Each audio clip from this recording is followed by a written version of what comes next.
स्मृतिपुराणानाम् आलयं करुणालयं नमामि भगवत्पादशङ्करं लोकशङ्करं शङ्करं शङ्कराचार्यं केशवं बादरायणं सूत्रभाष्यकृतौ वन्दे भगवन्तौ पुनः पुनः। जय ಶ್ರೀರಾಮ್. ಪರಮಾತ್ಮ ಮತ್ತು ಗುರುಗಳ ಕರುಣಾ ಕಟಾಕ್ಷದಿಂದ ನಾವು ಸಾಧನೆಗಳ ವಿಚಾರವನ್ನು ಚಿಂತನೆ ಮಾಡ್ತಾ ಇದ್ದೀವಿ. ಶಾಂಕರ ವೇದಾಂತ ಸೌರಭದಲ್ಲಿ ಕೊನೆಯಲ್ಲಿ ಈ ಸಾಧನೆಗಳೆಲ್ಲ ಬರುತ್ತೆ. ಇವುಗಳಲ್ಲಿ ನಾವು ತಗೊಂಡು ಇವರು ವಿಡಿಯೋ ಸ್ವಲ್ಪ ಆಫ್ ಮಾಡ್ಕೊಳ್ಳಿ. ಯಾರಿವರು? ಹಲೋ,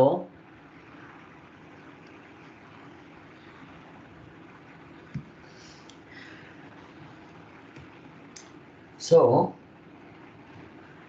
ನಾವು ಶಾಂಕರ ವೇದಾಂತ ಸೌರಭದಲ್ಲಿ ಹಿಂದೆ ನಾವು ನೋಡಿದ್ವಿ, ಮತ್ತೆ ಮುಂದುವರಿಸ್ಕೊಂಡು ಹೋಗೋಣ.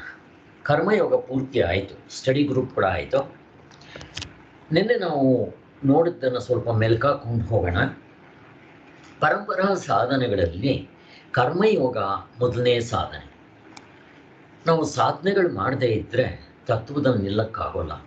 ಆದ್ದರಿಂದ ಇಲ್ಲಿ ಶ್ರುತಿ ಸ್ಮೃತಿ ಪುರಾಣನ ಅಥವಾ ತುಂಬ ಸುಲಭವಾಗಿರೋದು ಲೌಕಿಕ, ವೈದಿಕ, ಪಾರಮಾರ್ಥಿಕ ಈ ಮೂರು ಕರ್ಮಗಳನ್ನೂ ಕೂಡ ನಾವು ಕರ್ಮಯೋಗ ರೂಪದಲ್ಲಿ ಮಾಡಬೇಕು.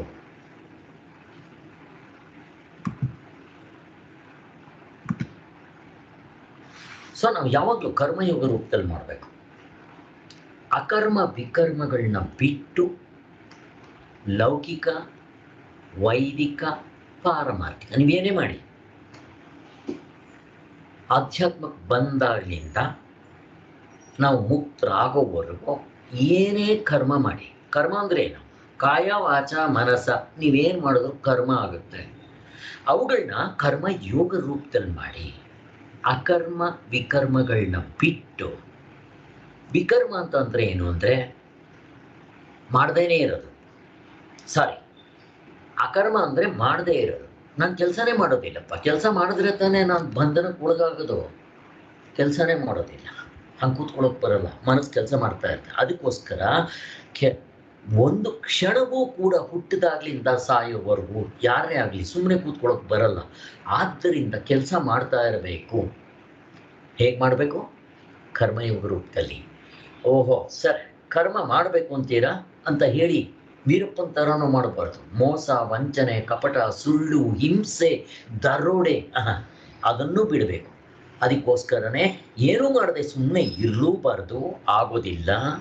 ಮಾಡ್ತೀನಿ ಅಂತ ಹೇಳಿದ್ದೆ ಯದ್ವಾ ತತ್ವ, ಸ್ವೇಚ್ಛಾ ಪ್ರವೃತ್ತಿಯಿಂದ ಕರ್ಮಗಳನ್ನ ಮಾಡಬಾರ್ದು. ಅಲ್ಲಿಗೆ ನಾವು ಮಾಡೋ ಎಲ್ಲ ಮೂರು ಕರ್ಮಗಳು ಲೌಕಿಕ, ವೈದಿಕ, ಪಾರಮಾರ್ಥಿಕವನ್ನು ಅಕರ್ಮ ವಿಕರ್ಮ ಬಿಟ್ಟು ಕರ್ಮಯೋಗ ರೂಪದಲ್ಲಿ ಮಾಡ್ರಿ ಅಂತಿಷ್ಟಂತೂ ಆಗಿತ್ತು. ಕರ್ಮಯೋಗ ಅಂದಿದ ತಕ್ಷಣ 4 ಸೇರಿಸ್ಬೇಕು. ನಮಗೆಲ್ಲ ಗೊತ್ತಿದೆ. ನಾನು ಮಾಡ್ತಾ ಇದ್ದೀನಿ ಅಹಂಕಾರ, ಫಲದ ತ್ಯಾಗ, ಸಮತ್ವ ಬುದ್ಧಿ, ಈಶ್ವರಾರ್ಪಣ ಬುದ್ಧಿ ಇದರಲ್ಲಿ. ಸೊ ಇಷ್ಟು ಹಿಂದೆ ನೋಡ್ಕೊಂಡು ಬಂದಿದ್ವಿ. ಈಗ ಕರ್ಮಯೋಗದ ವಿಚಾರದಲ್ಲೇ ಪೇಜ್ ನಂಬರ್ ನಾನು ಮಾಡ್ತಾ ಇರೋದು ಇವಾಗ 587. ನಮ್ಮ ದೇಶದ ಈಗಿನ ಸ್ಥಿತಿ ಹೇಗಿದೆ ನೋಡ್ರಿ. ನಾವು ಮಾಡೋ ಸಾಧನೆಗಳಿಗೆ ಇದು ಸಹಾಯ ಆಗುತ್ತೆ. ಯಾಕೆ ಅಂತಂದರೆ ನಮ್ಮ ದೇಶದಲ್ಲಿ ಈಗ ಆಗಿನ ಕಾಲ ಬೇರೆ ಇತ್ತು. ಶಂಕರಾಚಾರ್ಯರ ಕಾಲದಲ್ಲಿ ಪ್ರತಿಯೊಬ್ಬರ ಮನೆಗಳಲ್ಲೂ ಯಾಗ, ಯಜ್ಞ, ಹೋಮ, ಹವನ, ಜಪ, ತಪ, ವ್ರತ, ನಿಯಮಗಳು ಎಲ್ಲ ಇತ್ತು. ಮೋಸ, ವಂಚನೆ, ಕಪಟಗಳು ಇರಲಿಲ್ಲ ಅಲ್ಲಿ ಅವ್ರ ಕಾಲದಲ್ಲಿ. ಈಗಿನ ಕಾಲದಲ್ಲಿ ಲೌಕಿಕ ಅಂದರೆ ಈ ವೈದಿಕ ಪಾರಮಾರ್ಥಿಕ ಕರ್ಮಗಳು ಮಾಡೋಕ್ಕಾಗ್ತಾನೇ ಇಲ್ಲ. ಇನ್ನೇನಿದ್ರು ಲೌಕಿಕ ಅಂತಂದರೆ ರೋಟಿ ಕಪಡ ಮಕ್ಕನಿಗೋಸ್ಕರ ನಾವು ಏನು ಕೆಲಸ ಮಾಡ್ತೀವೋ, ಹೆಂಡತಿ ಮಕ್ಕಳನ್ನ ಸಾಕೋದು ಅಷ್ಟು ಮಾಡಿದ್ರೆ ಸಾಕಾಗಿದೆ. ಯಾಕೆ? ಸಮಯ ಇಲ್ಲ. ಇವತ್ತು ಸ್ವಾಮಿಗಳು ಹೇಳಿದ್ರಲ್ಲ, ನಮ್ಗೆ ಆಸೆಗಳು ಜಾಸ್ತಿ ಆಗಿದೆ. ಅದಕ್ಕೋಸ್ಕರ ಮತ್ತು ಈಗಿನ ಕಾಲ ಎಂಥದ್ದು, ಈಗಿನ ಕಾಲದಲ್ಲಿ ಎಂಥ ಯುಗ, ಕಲಿಯುಗ. ಕಲಿಯುಗದಲ್ಲಿ ಹೇಗಿದೆ ಅಂತಂದರೆ ಲಂಚ, ಕೊಲೆ, ದರೋಡೆ, ಮೋಸ, ವಂಚನೆ, ಕಪಟ, ಸುಳ್ಳು, ಹಿಂಸೆ ತಾಂಡು ಬರ್ತಾ ಇದೆ. ಎಲ್ಲರ ಮನೆಯಲ್ಲೂ ಇದೆ, ಪ್ರತಿಯೊಬ್ಬರು ಇದನ್ನು ಮಾಡ್ತಾ ಇದ್ವಿ ನಾವು. ಈ ಥರ ಸಂದರ್ಭದಲ್ಲಿ ನಾವು ವೈದಿಕ ಪಾರಮಾರ್ಥಿಕ ಕರ್ಮಗಳನ್ನು ಮಾಡೋಕ್ಕಾಗ್ತಾ ಇಲ್ಲ. ಆದರೂ ಪ್ರತಿಯೊಬ್ಬ ಮನುಷ್ಯನಿಗೂ ಆನಂದ ಬೇಕಾಗಿರೋದ್ರಿಂದ ಅವನು ಎಷ್ಟಾದರೆ ಅಷ್ಟು ಈಗಿನ ಕಾಲಕ್ಕೆ ಸುಲಭವಾಗಿರೋದು ಪುರಾಣಗಳಲ್ಲಿ ಹೇಳೋದು, ಸಿಂಪಲ್ ಆಗಿರೋದು, ಸತ್ಯವನ್ನು ಹೇಳಿ, ಕಳ್ಳತನ ಮಾಡಬೇಡಿ, ಹಿಂಸೆ ಮಾಡಬೇಡಿ, ಸರಳವಾಗಿ ಜೀವನ ಮಾಡಿ, ನಮ್ಗೆ ಎಷ್ಟು ದೇವರು ಕೊಡ್ತಾನೋ ಅಷ್ಟರಲ್ಲಿ ತೃಪ್ತಿಯಿಂದ ಇದ್ದು ಯಮ ನಿಯಮಗಳನ್ನ ಪಾಲನೆ ಮಾಡ್ತಾ ಜಪವನ್ನು ಮಾಡ್ತಾ ಕರ್ಮಯೋಗವನ್ನು ಮಾಡ್ರಿ. ನಿಮ್ಮ ಲೌಕಿಕ ಕರ್ಮನೇ ಕರ್ಮಯೋಗ ರೂಪದಲ್ಲಿ ಮಾಡ್ರಿ. ರೋಟಿ ಕಪಡ ಮಕಾನ್ ಏನು ಮಾಡ್ತೀರೋ ಅದನ್ನು ಕರ್ಮಯೋಗದಲ್ಲಿ ಮಾಡ್ರಿ. ಕಷ್ಟನಾ?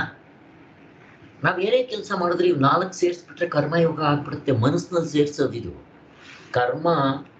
ಈ ಕೈ ಕಾಲುಗಳಲ್ಲಿ ಮಾಡೋದು ಬಾಯಿನಿಂದ, ಮನಸ್ಸಿನಿಂದ ಈ 4 ಸೇರಿಸಿ ಮಾಡಿಬಿಟ್ರೆ ಕರ್ಮಯೋಗ ಆಗ್ಬಿಡುತ್ತೆ. ಕರ್ಮಯೋಗ ಆಯಿತು ಅಂದರೆ ನಿಮ್ಮ ಅಂತಃಕರಣ ಶುದ್ಧಿ ಆಗ್ಬಿಡುತ್ತೆ. ಇದು ಪರಂಪರಾ ಸಾಧನೆ. ಅದ್ರ ಜೊತೆಗೆ ನೀವು ಜಪ ಸೇರಿಸ್ಕೋಬೇಕು. ಅದಕ್ಕೆ ಕೂತ್ರೆ, ನಿಂತ್ರೆ, ಎದ್ರೆ ಜಪವನ್ನು ಶುರು ಮಾಡ್ಕೊಳ್ರಿ. ಈಗ ನಾವೆಲ್ಲರೂ ಜಪವನ್ನು ಶುರು ಮಾಡ್ಕೊಂಡಿದ್ದೀವಿ. ಯಾವುದಾದ್ರೂ ನಮ್ಗೆ ಇಷ್ಟವಾಗಿರೋ ಒಂದು ದೇವರದ್ದು ನಾಮವನ್ನು ಇಟ್ಕೊಂಡು ಕೂತ್ರೆ, ನಿಂತ್ರೆ, ಎದ್ರೆ ಮಾಡ್ತಾ ಬರಬೇಕು. ಅದ್ರ ಜೊತೆ ಕರ್ಮಯೋಗ, ಅದ್ರ ಜೊತೆಗೆ ಒಳ್ಳೆ ವಿಚಾರಗಳು ಕೇಳೋದು, ಒಳ್ಳೆಯವ್ರ ಸತ್ಸಂಗ ಮಾಡೋದು, ಹೀಗೆ ನಾವು ಮಾಡ್ಕೊತ ಬಂದರೆ ನಿಜವಾಗಿಯೂ ಈಗಿನ ಕಲಿಯುಗದಲ್ಲೂ ಇನ್ನೂ ಸುಲಭವಾಗಿ ಮುಟ್ಟಬಹುದು ಅಂತ ಋಷಿಮುನಿಗಳು ಹೇಳಿದ್ದಾರೆ. ಆಗಿನ ಕಾಲದಲ್ಲಿ 100 ವರ್ಷ ತಪಸ್ ಮಾಡಬೇಕಾಗಿತ್ತು. ಇಲ್ಲಿ ಸತ್ಯಯುಗದಲ್ಲಿ, ತ್ರೇತಾಯುಗದಲ್ಲಿ, ಕೃತಯುಗದಲ್ಲಿ. ತ್ರೇತಾಯುಗದಲ್ಲಿ 75 ವರ್ಷ ಮಾಡಬೇಕು, ದ್ವಾಪರ ಯುಗದಲ್ಲಿ 50 ವರ್ಷ ಮಾಡಬೇಕು. ಈ ಕಲಿಯುಗದಲ್ಲಿ ಬರೀ 25 ವರ್ಷ ಮಾಡಿದ್ರೆ ಸಾಕತ್ತೆ. 25 ವರ್ಷನೂ ಬೇಡ, 13 ವರ್ಷ, 13 ಕೋಟಿ ಜಪ ಮಾಡ್ರಿ. ನೀವು ಹೇಗಾದರೂ ಮಾಡ್ರಿ. ಮುಕ್ತರಾಗದೇ ಇದ್ರೆ ಕೇಳಿ ಅಂತ ಬ್ರಹ್ಮಚೈತನ್ಯ ಮಹಾರಾಜರು ಹೇಳ್ತಾರೆ, ಗೋಂದಾವಳಿಯವರು. ಅದರಿಂದ ಅಷ್ಟು ಸುಲಭವಾಗಿದೆ. ಅದಕ್ಕೋಸ್ಕರ ಈಗಿನ ಪರಿಸ್ಥಿತಿ, ಈಗಿನ ದೇಶದ ಸ್ಥಿತಿಗೆ ತುಂಬ ಸುಲಭ. ಪ್ರತಿಯೊಬ್ಬರು ಇದನ್ನು ಸೇರಿಸ್ಕೋಬೇಕು ಅಂತ ಹೇಳ್ತಾ ಇರೋದು. ಪ್ರತಿಯೊಬ್ಬ ವ್ಯಕ್ತಿಯು ಭಗವಂತನ ಕಡೆಗೆ ತಿರುಗಿ ಸನ್ಮಾರ್ಗವನ್ನು ಅವಲಂಬಿಸಲು ಯತ್ನಿಸಿದರೆ ನಮ್ಮ ದೇಶ ಇಷ್ಟೊತ್ತಿಗೆ ಎಷ್ಟು ಅಭಿವೃದ್ಧಿ ಆಗ್ಬಿಡ್ತಾ ಇತ್ತು ನೋಡ್ರಿ. ನಮ್ಮ ದೇಶ ಬಂದಿದ್ದೇ ಪುಣ್ಯ ಭೂಮಿ ಅಂತಾರೆ. ಅದಕ್ಕೆ ವಿವೇಕಾನಂದರು ಅಮೇರಿಕಾದಲ್ಲಿದ್ದರೆ ಪ್ರಾಣ ಬಿಡಬೇಕಾದ್ರೆ ಇಲ್ಲಿ ಬಂದು ಬಿಟ್ಟಿದ್ದು. ಯಾರೋ ಒಬ್ರು ಹೇಳ್ತಾರೆ, ಗಾಂಧೀಜಿ ಕೇಳ್ತಾರೆ, ಯಾವ ಸರ್ಕಾರ ಬಂದರೆ ಜನಗಳು ಸುಖವಾಗಿರ್ತಾರೆ, ದೇಶ ಸುಖವಾಗಿರುತ್ತೆ ಅಂತ. ಗಾಂಧೀಜಿ ಹೇಳ್ತಾರೆ, ಯಾವ ಸರ್ಕಾರ ಬರೋದ್ರಿಂದ ಅಲ್ಲ, ಸರ್ಕಾರವನ್ನು ಆಳೋ ಅಂಥ ಜನಗಳು ಒಳ್ಳೆಯವರಾಗಿರಬೇಕು. ಅದು ಕಾಂಗ್ರೆಸ್ ಆಗಲಿ, BJP ಆಗಲಿ, ಹೃದಯ ಒಳ್ಳೆಯದಾಗಿರಬೇಕು. ನರೇಂದ್ರ ಮೋದಿ ಥರ, ಲಾಲ್ ಬಹದ್ದೂರ್ ಶಾಸ್ತ್ರಿ ಥರ, ಬಸವಣ್ಣವರ ಥರ ಒಳ್ಳೆ ಗುಣಗಳು ಇದ್ದರೆ ಆ ರಾಜ್ಯ ಯಾವಾಗಲೂ ಸುಖ, ಶಾಂತಿ, ನೆಮ್ಮದಿಯಿಂದ ತಾಂಡು ಬರ್ತಾ ಇರುತ್ತೆ. ಅದಕ್ಕೆ ಕೃಷ್ಣ ಭಗವಂತ ಇದನ್ನ ರಾಜರಿಗೂ ಕೂಡ ಈ ವಿದ್ಯೆಯನ್ನು ಕೊಟ್ಟ ಅರ್ಜುನನಿಗೆ. ಯಾಕೆ? ಅವರು ಧರ್ಮವನ್ನು ಪಾಲನೆ ಮಾಡೋರು ಅಂತ ಹೇಳಿ. ಮತ್ತೆ ಯಾರೋ ಒಬ್ರು ಹೇಳ್ತಾರೆ, ಬೇರೆ ಫಾರಿನರು, ತುಂಬ ಇಂಪಾರ್ಟೆಂಟ್ ಇದು, ನಮ್ಮ ದೇಶಕ್ಕೆ ಎಷ್ಟು ಬೆಲೆ ಇದೆ, ನಾವು ಎಷ್ಟು ಗರ್ವ ಪಡಬೇಕು ಈ ದೇಶದಲ್ಲಿ ಹುಟ್ಟಬೇಕಾದ್ರೆ ನಾವು. There will be no more country. ಪ್ರಪಂಚದಲ್ಲಿ ದೇಶಗಳೇ ಇರೋದಿಲ್ಲ. ಯಾವಾಗ ಇಂಡಿಯಾ ಇಲ್ಲದೆ ಇದ್ದರೆ ಅದರ ಅರ್ಥ ಏನು? ಇಂಡಿಯಾ ದೇಶ ಇದ್ದರೆ ಬೇರೆ ದೇಶಗಳು ಇರೋದಕ್ಕೆ ಸಾಧ್ಯ. ಅಂದರೆ ಇಂಡಿಯಾ ದೇಶ ಆಧಾರ. ಯಾಕೆ ಆಧಾರ ಅಂತಾರೆ? ನ್ಯಾಯ, ಧರ್ಮ, ನೀತಿ ಇರೋದ್ರಲ್ಲಿ ದೇಶದಲ್ಲಿ ಸ್ವಲ್ಪ ಇದೆ. ಅದಕ್ಕೋಸ್ಕರನೇ ಇಂಡಿಯಾ ದೇಶ ಏನಾದರೂ ಸತ್ತೋಯ್ತು ಅಂದರೆ ಅದಕ್ಕೆ ಎಷ್ಟೋ ವರ್ಷಗಳು ಮೊದಲೇ ಎಲ್ಲ ದೇಶಗಳು ಇಲ್ದಂಗೆ ಆಗ್ಬಿಡುತ್ತೆ ಅಂತ ಹೇಳ್ತಾರೆ. ನಾವಲ್ಲ, ನಮ್ಮ ದೇಶದವ್ರಲ್ಲ, ಬೇರೆ ದೇಶದವ್ರು ನಮ್ಮ ದೇಶ ನಂಗೆ ಹೊಗಳ್ತಾರೆ. ಯಾಕೆ ಹೊಗಳ್ತಾರೆ ಅಂತಂದರೆ ನಮ್ಮ ದೇಶದಲ್ಲಿ ಇನ್ನೂ ಸ್ವಲ್ಪ ಈ ಗುಣಗಳು ಇರೋದ್ರಿಂದ. ಅದಕ್ಕೆ ತಾನೇ ಇವಾಗ ನರೇಂದ್ರ ಮೋದಿ ಪ್ರಪಂಚದಲ್ಲಿ ಪೀಸ್ ಹೇಗಾಗಬೇಕು ಅಂತ ಅವ್ರನ್ನ ಹಿಡ್ಕೊಂಡಿದ್ದಾರೆ. ಹಿಂದೆ ಗಾಂಧೀಜಿನ ಹಿಡ್ಕೊಂಡಿದ್ರು ಅಲ್ವಾ? ಹಾಗೆ ಯಾಕೆ ಇದು ಆಧ್ಯಾತ್ಮದ ಸಂಪತ್ತಿಲ್ಲಿದೆ, ಅದಕ್ಕೋಸ್ಕರ. ಸೊ ಅಧ್ಯಾತ್ಮ ಪ್ರಾಪ್ತಿ ಸಂಪತ್ತಿಗೆ ವಾರಸುದವರ ಆಗೋದಕ್ಕೆ ನಾವು ಪ್ರಯತ್ನ ಮಾಡಬೇಕು. ಏನು ಪ್ರಯತ್ನ ಇನ್ನೇನಿಲ್ಲ, ಸಿಂಪಲ್ ಸಾಧನೆ ಹೇಳ್ತಾರೆ ಅಷ್ಟೇ, ಇನ್ನೇನಿಲ್ಲ. ಕರ್ಮಯೋಗ, ಜಪ, ಉಪಾಸನೆ. ಉಪಾಸನೆ ಅಂತಂದರೆ ಉಪನಿಷತ್ತುಗಳಲ್ಲಿ ಹೇಳೋದಲ್ಲ, ಇವಾಗ ಅದನ್ನೇ ಮಾಡಬೇಕು, ಮಾಡೋಣ. ಸೊ ಇಷ್ಟಂತೂ ಹಿಂದೆ ಆಗಿತ್ತು. ಇವಾಗ ಕರ್ಮಯೋಗದ ಮಹತ್ವ. ಸೊ ಕರ್ಮಯೋಗಕ್ಕೆ ಏನಪ್ಪ ಇದೆ ಅಂತ ಮಹತ್ವ? ಇದರಲ್ಲಿ 4 ಹೇಳ್ತಾರೆ. ಒಂದು ಕರ್ಮಯೋಗ ಭಕ್ತಿ, 2ನೇದು ಯೋಗ, 3ನೇದು ಜ್ಞಾನ, 4ನೇದು ಸನ್ಯಾಸ. ಇಷ್ಟು ಕರ್ಮಯೋಗದಲ್ಲಿ ಇದೆಯಾ ಸ್ವಾಮಿ? ಹೌದು. ಕರ್ಮಯೋಗದಲ್ಲಿ ಭಕ್ತಿ ಅಂತ ಕರೀತಾರೆ. ಹೇಗೆ ಸ್ವಾಮಿ? ದೇವ್ರನ್ನ ಸೇರಿಸ್ಕೊಂತೀರಾ, ಈಶ್ವರಾರ್ಪಣ ಬುದ್ಧಿ. 4ನೇದು ಭಗವಂತನ ಸೇರಿಸ್ಕೊಂಡು ಕೆಲಸ ಮಾಡೋದು. ನೀವು ಭಗವಂತನ ನೆನೆಸ್ಕೊಂಡು ಕೆಲಸ ಮಾಡೋದು. ಇದು ಭಗವಂತನಿಗೆ ಪ್ರೀತಿ ಆಗಲಿ ಅಂತ ಮಾಡೋದ್ರಿಂದ ಇದು ಭಕ್ತಿ ಆಯಿತು. ಸನ್ಯಾಸ ಯಾಗಾಯಿತು? ಅಲ್ಲ ಸ್ವಾಮಿ, ಸಂಸಾರದಲ್ಲಿದ್ದಾನವನು ಕೆಲಸ ಮಾಡ್ತಾ ಇರ್ತಾನೆ, ಅವನಿಗೆ ಇದನ್ನು ಸನ್ಯಾಸಿ ಅಂತ ಹೆಂಗೆ ಕರೀತೀರ ಸ್ವಾಮಿ ಕರ್ಮಯೋಗಿನ ಅಂತಂದರೆ, ನಾನು ಅಹಂಕಾರ ಫಲಾಪೇಕ್ಷೆ ಬಿಟ್ಟಿರೋದ್ರಿಂದ ಇವನ್ನ ಸನ್ಯಾಸಿ ಅಂತ ಕರೀತಾರೆ ಗೌಣಾರ್ಥದಿಂದ. 3ನೇದು ಯೋಗ ಅಂತ ಕರೀತಾರೆ. ಯಾಕೆ ಯೋಗ ಅಂತ ಕರೀತಾರೆ ಇವನ್ನ? ಇದು ಸಮತ್ವಂ ಯೋಗ ಉಚ್ಯತೆ. ನೀವು 2 ಬಿಟ್ಟರೆ 3ನೇದು ಬ್ಯಾಲೆನ್ಸ್ಡ್ ಮೈಂಡ್ ತಾನಾಗಿ ಬರುತ್ತೆ. ಅದಕ್ಕೋಸ್ಕರ ಇದನ್ನ ಯೋಗ ಅಂತ ಕರೀತಾರೆ. ಎಷ್ಟು ಚೆನ್ನಾಗಿದೆ ನೋಡ್ರಿ. ಅದಕ್ಕೋಸ್ಕರ ಇದನ್ನ ಮತ್ತೆ ಇದನ್ನ ಜ್ಞಾನ ಅಂತ ಕರೀತಾರೆ. ಜ್ಞಾನ ಹೇಗೆ ಸ್ವಾಮಿ? ಕರ್ಮಯೋಗ ಮಾಡಿ ನಿಮ್ಮ ಅಂತಃಕರಣ, ಹೃದಯ ಮತ್ತೆ ಮನಸ್ಸು ಶುದ್ಧಿ ಆಗ್ಬಿಟ್ಟು ನಮ್ಮನ್ನ ಜ್ಞಾನಕ್ಕೆ ಕರ್ಕೊಂಡು ಹೋಗುತ್ತೆ. ಜ್ಞಾನ ಧ್ಯಾನ ಯೋಗ ಮಾಡೋದಕ್ಕೆ ಸಹಾಯ ಆಗುತ್ತೆ. ಅಲ್ಲಿಗೆ ಕರ್ಮಯೋಗ ಮಾಡಬೇಕಾದ್ರೆ ಮೊದಲು ಜಪ ಸೇರಿಸ್ಕೋಬೇಕು. ಮೊದಲು ಜಪ, ಆಮೇಲೆ ಕರ್ಮಯೋಗ, ಆಮೇಲೆ ಉಪಾಸನೆ ಬರುತ್ತೆ. ಅದನ್ನೆಲ್ಲ ನಾನು ಹೇಳ್ತಾ ಬರ್ತೀನಿ. ಅದಕ್ಕೆ ಕರ್ಮಯೋಗ ನೀವು ಕೆಲಸ ಮಾಡುವಾಗ ಮಾತ್ರ ಸೇರಿಸ್ಕೊಳಕ್ಕಾಗೋದು. ಇವಾಗ ನೀವು ಸ್ನಾನ ಮಾಡುವಾಗ ಜಪ ಮಾಡ್ಬೋದು. ಸ್ನಾನ ಮಾಡುವಾಗ, ತಿನ್ನುವಾಗ, ಓಡಾಡುವಾಗ, ಬಸ್ನಲ್ಲಿ ಓಡಾಡುವಾಗ, ಟ್ರೈನಲ್ಲಿ ಓಡಾಡುವಾಗ, ಯಾವಾಗ ಅಡುಗೆ ಮಾಡುವಾಗ, ಎಲ್ಲಿ ಬೇಕಾದರೂ ಜಪವನ್ನು ಸೇರಿಸ್ಕೋಬೋದು. ಎಂಥ ಸುಲಭವಾಗಿದೆ ಸ್ವಾಮಿ, ಏನು ಕಷ್ಟ ಇದೆಯಾ? ನನ್ನ ಮೊಮ್ಮಗಳಿಗೆ ಹೇಳಿದ್ರೆ ರಾಮ ಅಂತಾಳೆ, 1 ವರ್ಷದವಳು. ಕಷ್ಟನ ಇದು? ಏನು ಕಷ್ಟ ಇಲ್ಲ. ಬಟ್ ಅಷ್ಟು ಸುಲಭವಾದ್ದು ಈಗಿನ ಕಲಿಯುಗದಲ್ಲಿ ಹೇಳಿದ್ದಾರೆ. ಅದಕ್ಕೋಸ್ಕರ ಇಷ್ಟನ್ನು ನಾವು ಸೇರಿಸ್ಕೋಬೇಕು. ಆದ್ದರಿಂದ ಕರ್ಮಯೋಗವನ್ನು ಇಷ್ಟೊಂದು ಹೊಗಳ್ತಾ ಇದ್ದಾರೆ.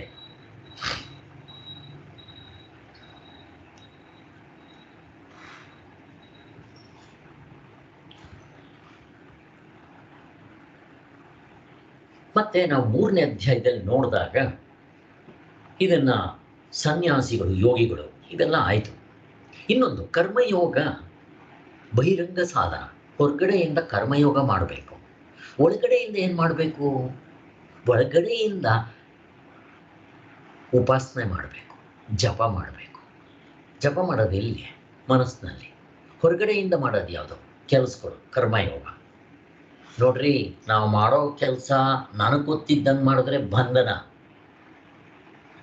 ಯೋಗದ ರೂಪದಲ್ಲಿ ಅದೇ ಹೇಳಿದ್ದು ಕರ್ಮ ಯೋಗ. ಆ ಯೋಗ ಅಂದರೆ ಏನು? ಕೈಗೆ ಎಣ್ಣೆ ಹಚ್ಕೊಂಡು ಹಲಸಿನಕಾಯಿ ಬಿಡಿಸಿದ್ರೆ ಕೈಗೆ ಒಂದಿಷ್ಟು ಮೆತ್ಕೊಳ್ಳಲ್ಲ. ಹಾವು ಹಲ್ಕಿತ್ಬಿಡಿ, ಅದೇ ಹಾವು ಯಾವುದು ವಿಷವಾಗಿತ್ತು ಇವಾಗ ಅವನ ಜೀವನ, ಅವನ ಸಂಸಾರದ ಜೀವನ, ಅವನ ಹೆಂಡತಿ ಮಕ್ಕಳು, ಹಾವಿಗೆ ಎಲ್ಲದಕ್ಕೂ ಆಹಾರ ಆಗ್ಬಿಡುತ್ತೆ. ಈ ಟ್ರಿಕ್ನ ಉಪಯೋಗಿಸ್ಕೊಂಡು ನಾವು ಕೆಲಸಗಳು ಕರ್ಮಯೋಗದಲ್ಲಿ ಮಾಡಿದ್ದಾದರೆ ಇಷ್ಟು ಬೆನಿಫಿಟ್ ಇದೆ. ಹೊರಗಡೆಯಿಂದ ಕರ್ಮಯೋಗ. ಯಾವುದಕ್ಕೆ ಹೋಗಬೇಕಾದ್ರೆ, ಉಪಾಸನೆ ಮಾಡಬೇಕಾದ್ರೂ ಕರ್ಮಯೋಗ ಮೊದಲು ಮಾಡಿರ್ಬೇಕು. ಹೊರಗಡೆಯಿಂದ ಕರ್ಮಯೋಗ, ಒಳಗಡೆಯಿಂದ ಉಪಾಸನೆ. ಉಪಾಸನೆ ಅಂದರೆ ಏನು ಅಂತ ಇವಾಗ ಹೇಳ್ತೀವಿ. ಮತ್ತೆ ಧ್ಯಾನ ಮಾಡಬೇಕು. ಇವಾಗ 6ನೇ ಅಧ್ಯಾಯಕ್ಕೆ ಬಂದಿದ್ದೀವಿ. ಅದಕ್ಕೋಸ್ಕರನೇ ನಾನು ಈ ಸಾಧನೆಗಳನ್ನ ಮಾಡೋಕ್ಕೆ ಶುರು ಮಾಡಿರೋದು. ಧ್ಯಾನ ಅಂತಂದರೆ ನಮಗೆ ಗೊತ್ತಿಲ್ಲ, ನಾವು ಮಾಡ್ತಾ ಇರೋದು ಧ್ಯಾನ ಅಂದ್ಕೊಂಡ್ಬಿಟ್ಟಿದ್ದೀವಿ. ಅಲ್ಲ, ಇದೆಲ್ಲ ಅರ್ಥ ಆದರೆ, ಧ್ಯಾನ ಯೋಗ ಅಂತ ಯಾವುದಕ್ಕೆ ಹೇಳಿದ್ದಾರೆ ನಮ್ಗೆ ಅರ್ಥ ಆದರೆ ನಾನು ಪಡ್ತಾ ಇರೋ ಶ್ರಮ ಸಾರ್ಥಕ ಆಗುತ್ತೆ. ಅಂದರೆ ಅದು ಕೊನೆಯಂತೂ ಸಾಧನೆ ಕಷ್ಟ ಇದೆ. ಹೇಳುವಾಗ ನಾವೆಲ್ಲ ಧ್ಯಾನ ಮಾಡ್ತೀವಿ ಅಂತೀವಿ, ಅದು ಧ್ಯಾನ ಅಲ್ಲ. ಅದು ಇರಲಿ, ಅದು ಯಾಕಿಲ್ಲ ಎಲ್ಲ ನಮ್ಗೆ ಸ್ಪಷ್ಟವಾಗಿ ಅರ್ಥ ಆಗಲಿ ಅಂತಲೇ ಇವಾಗ ಈ ಸಾಧನೆಗಳು ಶುರು ಮಾಡ್ಕೊಂಡಿರೋದು. ಆದ್ದರಿಂದ ನೀವು ಕರ್ಮಯೋಗ ಹೊರಗಡೆಯಿಂದ ಮಾಡಿದ್ರೆ ಎರಡಕ್ಕೆ ಬೆನಿಫಿಟ್. ಒಂದು, ಕರ್ತೃತಂತ್ರವಾದ ಸಾಧನೆ ಮಾಡೋದಕ್ಕೆ ಉಪಾಸನೆಗೆ ಸಹಾಯ ಆಗುತ್ತೆ, ಇಲ್ಲ ವಸ್ತುತಂತ್ರ ಧ್ಯಾನ ಮಾಡೋದಕ್ಕೂ ಸಹಾಯ ಆಗುತ್ತೆ. ಅದಕ್ಕೆ ಕರ್ಮಯೋಗ ಹೊರಗಡೆ ಸಾಧನೆ ಬಿಡಬಾರ್ದು, ಮಾಡಬೇಕು. ಉಪಾಸನೆ ಮಾಡಲಿ, ಧ್ಯಾನ ಮಾಡಲಿ, ಎರಡಕ್ಕೂ ಮೊದಲು ಕರ್ಮಯೋಗ ಚೆನ್ನಾಗಾಗಿರ್ಬೇಕು. ಮತ್ತು ಇವೆಲ್ಲ ಆದ್ರೇನೆ ನಮಗೆ ಮೋಕ್ಷ ಬರೋದು, ಇಲ್ಲದ್ರೆ ಬರೋದಿಲ್ಲ. ಇನ್ನು ಕರ್ಮಯೋಗವು ಭಕ್ತಿಯಾಗಿದೆ. ಇದು ತುಂಬ ಇಂಪಾರ್ಟೆಂಟು. ಹೇಗೆ ಭಕ್ತಿಯಾಗಿದೆ? ಈಶ್ವರಾರ್ಪಣ ಬುದ್ಧಿಯಿಂದ ಸಾಧಕನು ತಪ್ಪದೇ ಭಗವಂತನನ್ನು ಸ್ಮರಿಸ್ಕೊಳ್ತಾ ಇರಬೇಕು ಅಲ್ವಾ? ಅದಕ್ಕೆ ನಾವು ಏನೇ ಕೆಲಸ ಮಾಡ್ತಾ ಇದ್ರು ಒಂದು ಕಡೆ ರಾಮನಾಮ ಜಪ, ನಿಮ್ಗೆ ಇಷ್ಟವಾಗಿರೋ ದೇವ್ರದ್ದು ಜಪ ಮಾಡ್ಕೊಂಡು ಕೆಲಸ ಮಾಡ್ತಾ ಇರಿ. ಆವಾಗ ನೀವು ಏನು ಕೆಲಸ ಮಾಡಿದ್ರೂ ಕೂಡ ಅದು ಸಮೃದ್ಧಿ ಆಗುತ್ತೆ. ಫಲ ಕೇಳ್ಕೋಬೇಡಿ, ಸುಮ್ಮನೆ ಮಾಡ್ತಾ ಹೋಗಿ. ಆದ್ದರಿಂದ ತಪ್ಪದೆ ಭಗವಂತನನ್ನು ಸ್ಮರಿಸ್ಕೊತಾ ಇರಬೇಕು. ಭಗವಂತನ ಸ್ಮರಣೆಯು ಬಂದೇ ತೀರಬೇಕಾಗಿರುವುದರಿಂದ ಯಾವಾಗ ನೀವು ಭಗವಂತನ ನೆನೆಸ್ಕೊಂಡು ಮಾಡ್ತೀರೋ ಅದು ಈಶ್ವರಾರ್ಪಣ ಬುದ್ಧಿ ಆಗ್ಬಿಡುತ್ತೆ. ಭಗವಂತ ಸೇರ್ಕೊಂಡ್ಬಿಡ್ತಾನೆ. ಎಲ್ಲಿ ಕೃಷ್ಣ ಭಗವಂತ ಅರ್ಜುನನ ಜೊತೆಲಿ ಇರ್ತಾನೋ ಅಲ್ಲಿವರೆಗೂ ಅವನಿಗೆ ಇದಿಲ್ಲ, ಅಪಜಯ ಇಲ್ಲ. ಅವನಿದ್ದ ಕಡೆ ಸುಖ, ಸಂತೋಷ, ಸಮೃದ್ಧಿ, ಮತ್ತು ಅವನೇ ನಮಗೆ ದಾರಿ ತೋರಿಸ್ತಾನೆ. ಅವನೇ ಸೂತ್ರಧಾರವಾಗಿರ್ತಾನೆ. ಅದಕ್ಕೆ ನೀವು ದೇವರನ್ನು ಸೇರಿಸ್ಕೊಳ್ಳಿ ಅಂತ ಹೇಳೋದು. ರಾಮಕೃಷ್ಣ ಪರಮಹಂಸರು ಹೇಳ್ತಾರೆ, ಯಾವಾಗ್ಲೂ ನೀವು ಸುಮ್ಮನೆ ಗಿರ್ರನ್ನು ತಿರುಗ್ತೀರ, ರಪ್ಪ ಅಂತ ಬೀಳ್ತೀರ. ಕಂಬ ಇಟ್ಕೊಂಡು ತಿರುಗ್ರಿ, ಯಾರು ಬೀಳ್ತಾರೆ ತೋರಿಸ್ರಿ ಅಂತಾರೆ. ಕಂಬ ಅಂದರೆ ಏನಿಲ್ಲ, ದೇವರನ್ನ. ಮತ್ತೆ ನೀವು ಪ್ರಪಂಚದಲ್ಲಿ ಏನೇ ಮಾಡ್ರಿ, ಮುಟ್ಟದೆ ಸೊನ್ನೆ. ತುಂಬ ಎಜುಕೇಷನ್ ಮಾಡಿಕೊಂಡೆ, ಡಾಕ್ಟರ್ ಆದರೆ, ಇಂಜಿನಿಯರ್ ಅದೇ ಸೈಂಟಿಸ್ಟ್ ಆದರೆ ಸೊನ್ನೆ. ಮದುವೆ ಮಾಡಿಕೊಂಡೆ ಸೊನ್ನೆ, ಆಸ್ತಿ ಪಾಸ್ತಿ ಮಾಡಿದೆ ಸೊನ್ನೆ ಅಂತಾರೆ. ಇವಕ್ಕೆಲ್ಲ ಬೆಲೆ ಬರೋದು ಯಾವಾಗ? ಹಿಂದೆಗಡೆ ಒಂದು ಹಾಕಿದ್ರೆ ಹಾಗೆ ಯಾವುದದು ಒಂದು ಪರಮಾತ್ಮ.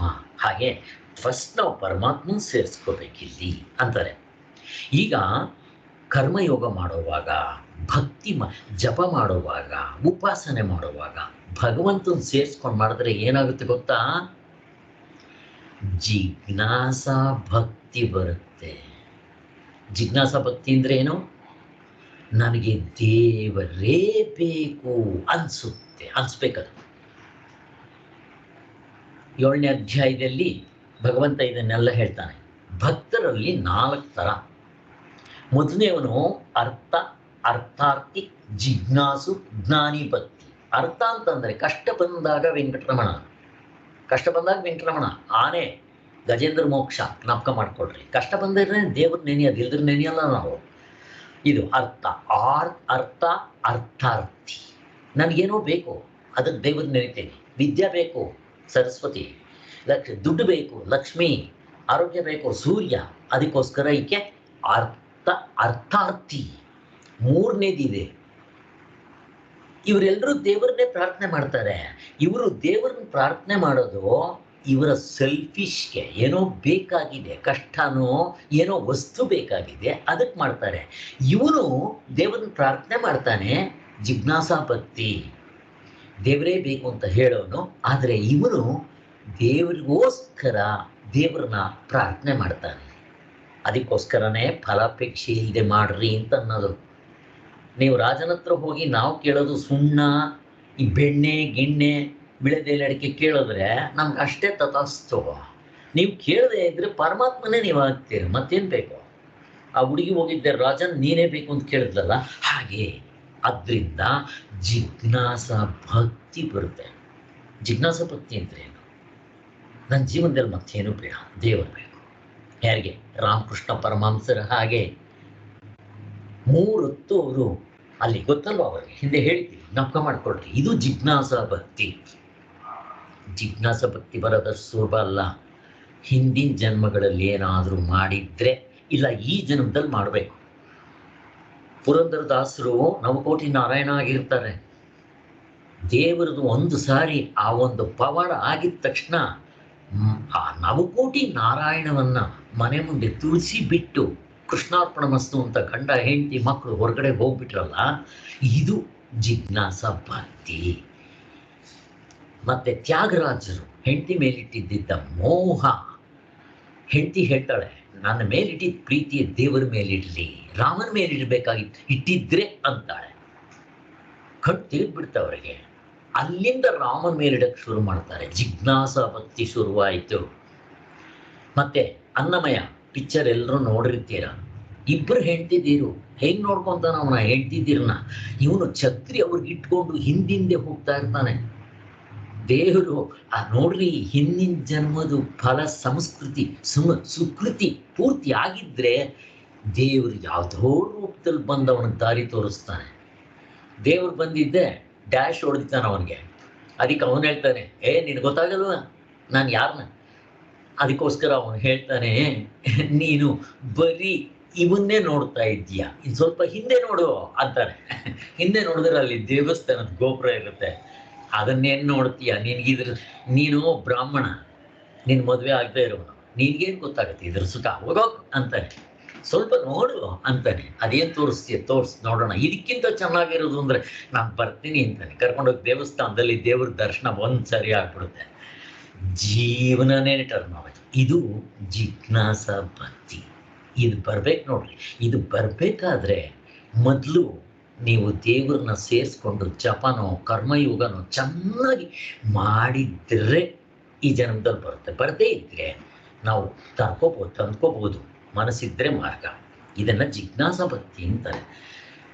ಜಿಜ್ಞಾಸ ಭಕ್ತಿ ಬಂದರೆ ನಿಮ್ಮನ್ನ ನಿನ್ ತಡೆಯಕ್ಕಾಗಲ್ಲ. ಯಾರು ಏನು ಅಬ್ಸ್ಟ್ರಕ್ಷನ್ನು ಮಾಡೋಕ್ಕಾಗಲ್ಲ. ಹೆಂಗೋಗುತ್ತೆ ಗೊತ್ತಾ? ಇದು ಎಕ್ಸ್ಪ್ರೆಸ್ ರೈಲ್ ಹೋದಂಗಾಗುತ್ತೆ. ಭಕ್ತ ಪ್ರಹ್ಲಾದನಿಗೆ ಅವ್ರ ತಂದೆ ಬೇಕಾದಷ್ಟು ತೊಂದರೆ ಕೊಟ್ಟ. ಬಿಟ್ಟನ ಕನಕದಾಸರಿಗೆ ಎಷ್ಟು ತೊಂದರೆ ಕೊಟ್ಟರು, ಒಡಿಸಿದ್ರು, ಮಾಡಿದ್ರು. ಬಿಟ್ಟನ ಅವನು ದೇವರು ಬೇಕು ಅನ್ನೋದು ಬಿಡೋದಿಲ್ಲ. ಮೀರಾಬಾಯಿಗೆ ವಿಷ ಕೊಟ್ಟರು, ಬಿಡಲಿಲ್ಲ. ಜೀಸಸ್ನ ಶಿಲ್ಪೆಗೆ ಹಾಕಿದ್ರು, ಬಿಡೋದಿಲ್ಲ. ಅಂಥ ಭಕ್ತಿ ಬರುತ್ತಿದ್ದು ಅಲ್ಲಿ ಆನಂದ ಸಿಗಕ್ಕೆ ಶುರುವಾಗುತ್ತೆ. ಮತ್ತಿನ್ನೊಂದು, ಮೋಕ್ಷ ಆಗೋವರೆಗೂ ಕಾಯ್ಕೋಬೇಡಿ, ಕಾಸಿಗೆ ತಕ್ಕಂತೆ ಕಜ್ಜಾಯ. ಇಂಥದ್ದು ಯಾರಿಗೂ ಬೇಡ. ಆದ್ದರಿಂದ ಇದನ್ನ ನಾವು ಕೇಳಿ ನಮ್ಮ ಮನಸ್ಸಿನಲ್ಲಿ ಜೊಲ್ಲು ಬರಬೇಕು. ಯಾವುದಕ್ಕೆ? ಜಿಲೇಬಿಗಲ್ಲ. ನನಗೂ ದೇವರು ಬೇಕು ಅನ್ನೋ ಆಸೆ ಹುಟ್ಟಬೇಕಾದ್ರೆ ಸುಮ್ಮನೆ ಅನ್ಕೊಂಡ್ರೆ ಬರಲ್ಲ. ಜಪ ಮಾಡೋಕ್ಕೆ ಶುರು ಮಾಡ್ರಿ, ಕೇಳೋದಕ್ಕೆ ಶುರು ಮಾಡ್ರಿ. ಇದು ಕೇಳಿದ್ರೇನೆ ಗೊತ್ತಾಗೋದು. ಸತ್ಸಂಗತ್ವೇ ನಿಸ್ಸಂಗತ್ವೇ ಗೊತ್ತು ನಮಗೆ. ಆದ್ರಿಂದ ಈ ಭಕ್ತಿ ಯೋಗ. ಈ 4ನೇದು ಗೊತ್ತೇ ಇದೆ. ಇದು ಭಕ್ತ ಏನೇನು ಅರ್ಥಾರ್ಥಿ ಜಿಜ್ಞಾಸು ಜ್ಞಾನಿ ಭಕ್ತಿ. ಜ್ಞಾನಿ ಭಕ್ತಿ ಅಂದ್ರೆ ಅವನ ತತ್ವದಲ್ಲಿ ನಿಂತು ಬಿಟ್ಟಿರ್ತಾನೆ. ಈಗ ರಾಮಕೃಷ್ಣ ಪರಮಹಂಸರು, ರಮಣ ಮಹರ್ಷಿಗಳು ನಿಂತ್ಕೊಂಡ್ಬಿಟ್ಟಿದ್ರು. ಅವ್ರು ನಿಂತ ಮೇಲೆ ಭಗವಂತ ಹೇಳ್ತಾನೆ, ಅವನಿಗೂ ನನಗೂ ವ್ಯತ್ಯಾಸನೇ ಇಲ್ಲ, ಅವನೇ ನಾನು, ನಾನೇ ಅವನು. ಹಾಗೆ ಅದಾಗೋದಕ್ಕೋಸ್ಕರನೇ ಭಕ್ತರಲ್ಲಿ 4 ಥರ. ಮೊದಲನೇ 2 ಗೌಣಭಕ್ತಿ ಅಂತ ಕರೀತಾರೆ. ಅಲ್ಲಿ ಕಾಮ್ಯ ಕರ್ಮ. ಭಗವಂತ ಬೇಕು, ಭಗವಂತನಿಗೋಸ್ಕರ ಅಲ್ಲ, ನನಗೋಸ್ಕರ, ನನ್ನ ಹೆಂಡತಿಗೋಸ್ಕರ, ನನ್ನ ಮಕ್ಕಳಿಗೋಸ್ಕರ, ನನ್ನ ವಿದ್ಯೆಗೋಸ್ಕರ, ನನ್ನ ಕಾಯಿಲೆ ಕಸಾಲೆಗೋಸ್ಕರ. ರಾಜನ ಹತ್ರ ಹೋಗಿ ಸುಣ್ಣ ಕೇಳ್ದಂಗೆ ಹಂಗಾಗುತ್ತೆ. ಅದಕ್ಕೋಸ್ಕರ ನಮಗೆಲ್ಲ ಗೊತ್ತಿದೆ. ಅಲ್ಲಿಗೆ ಯಾವಾಗ ನಾನು ಜಿಜ್ಞಾಸ ಭಕ್ತಿ ಬಂತೋ, ಕರ್ಮಯೋಗ ಇವುಗಳೆಲ್ಲ ಹಾಗೆ ಕಂಟಿನ್ಯೂ ಮಾಡ್ಕೊಂಡು ಹೋಗ್ತೀನೋ, ನನ್ನ ಅಂತಃಕರಣ ಶುದ್ಧಿ ಆಗಿಬಿಟ್ಟು ನನಗೆ ಧ್ಯಾನಕ್ಕೆ ಹೋಗ್ಬೇಕಾದ್ರೆ ನೋಡ್ರಿ ಇಷ್ಟು ಸಿದ್ಧತೆ ಆಗಿರಬೇಕು.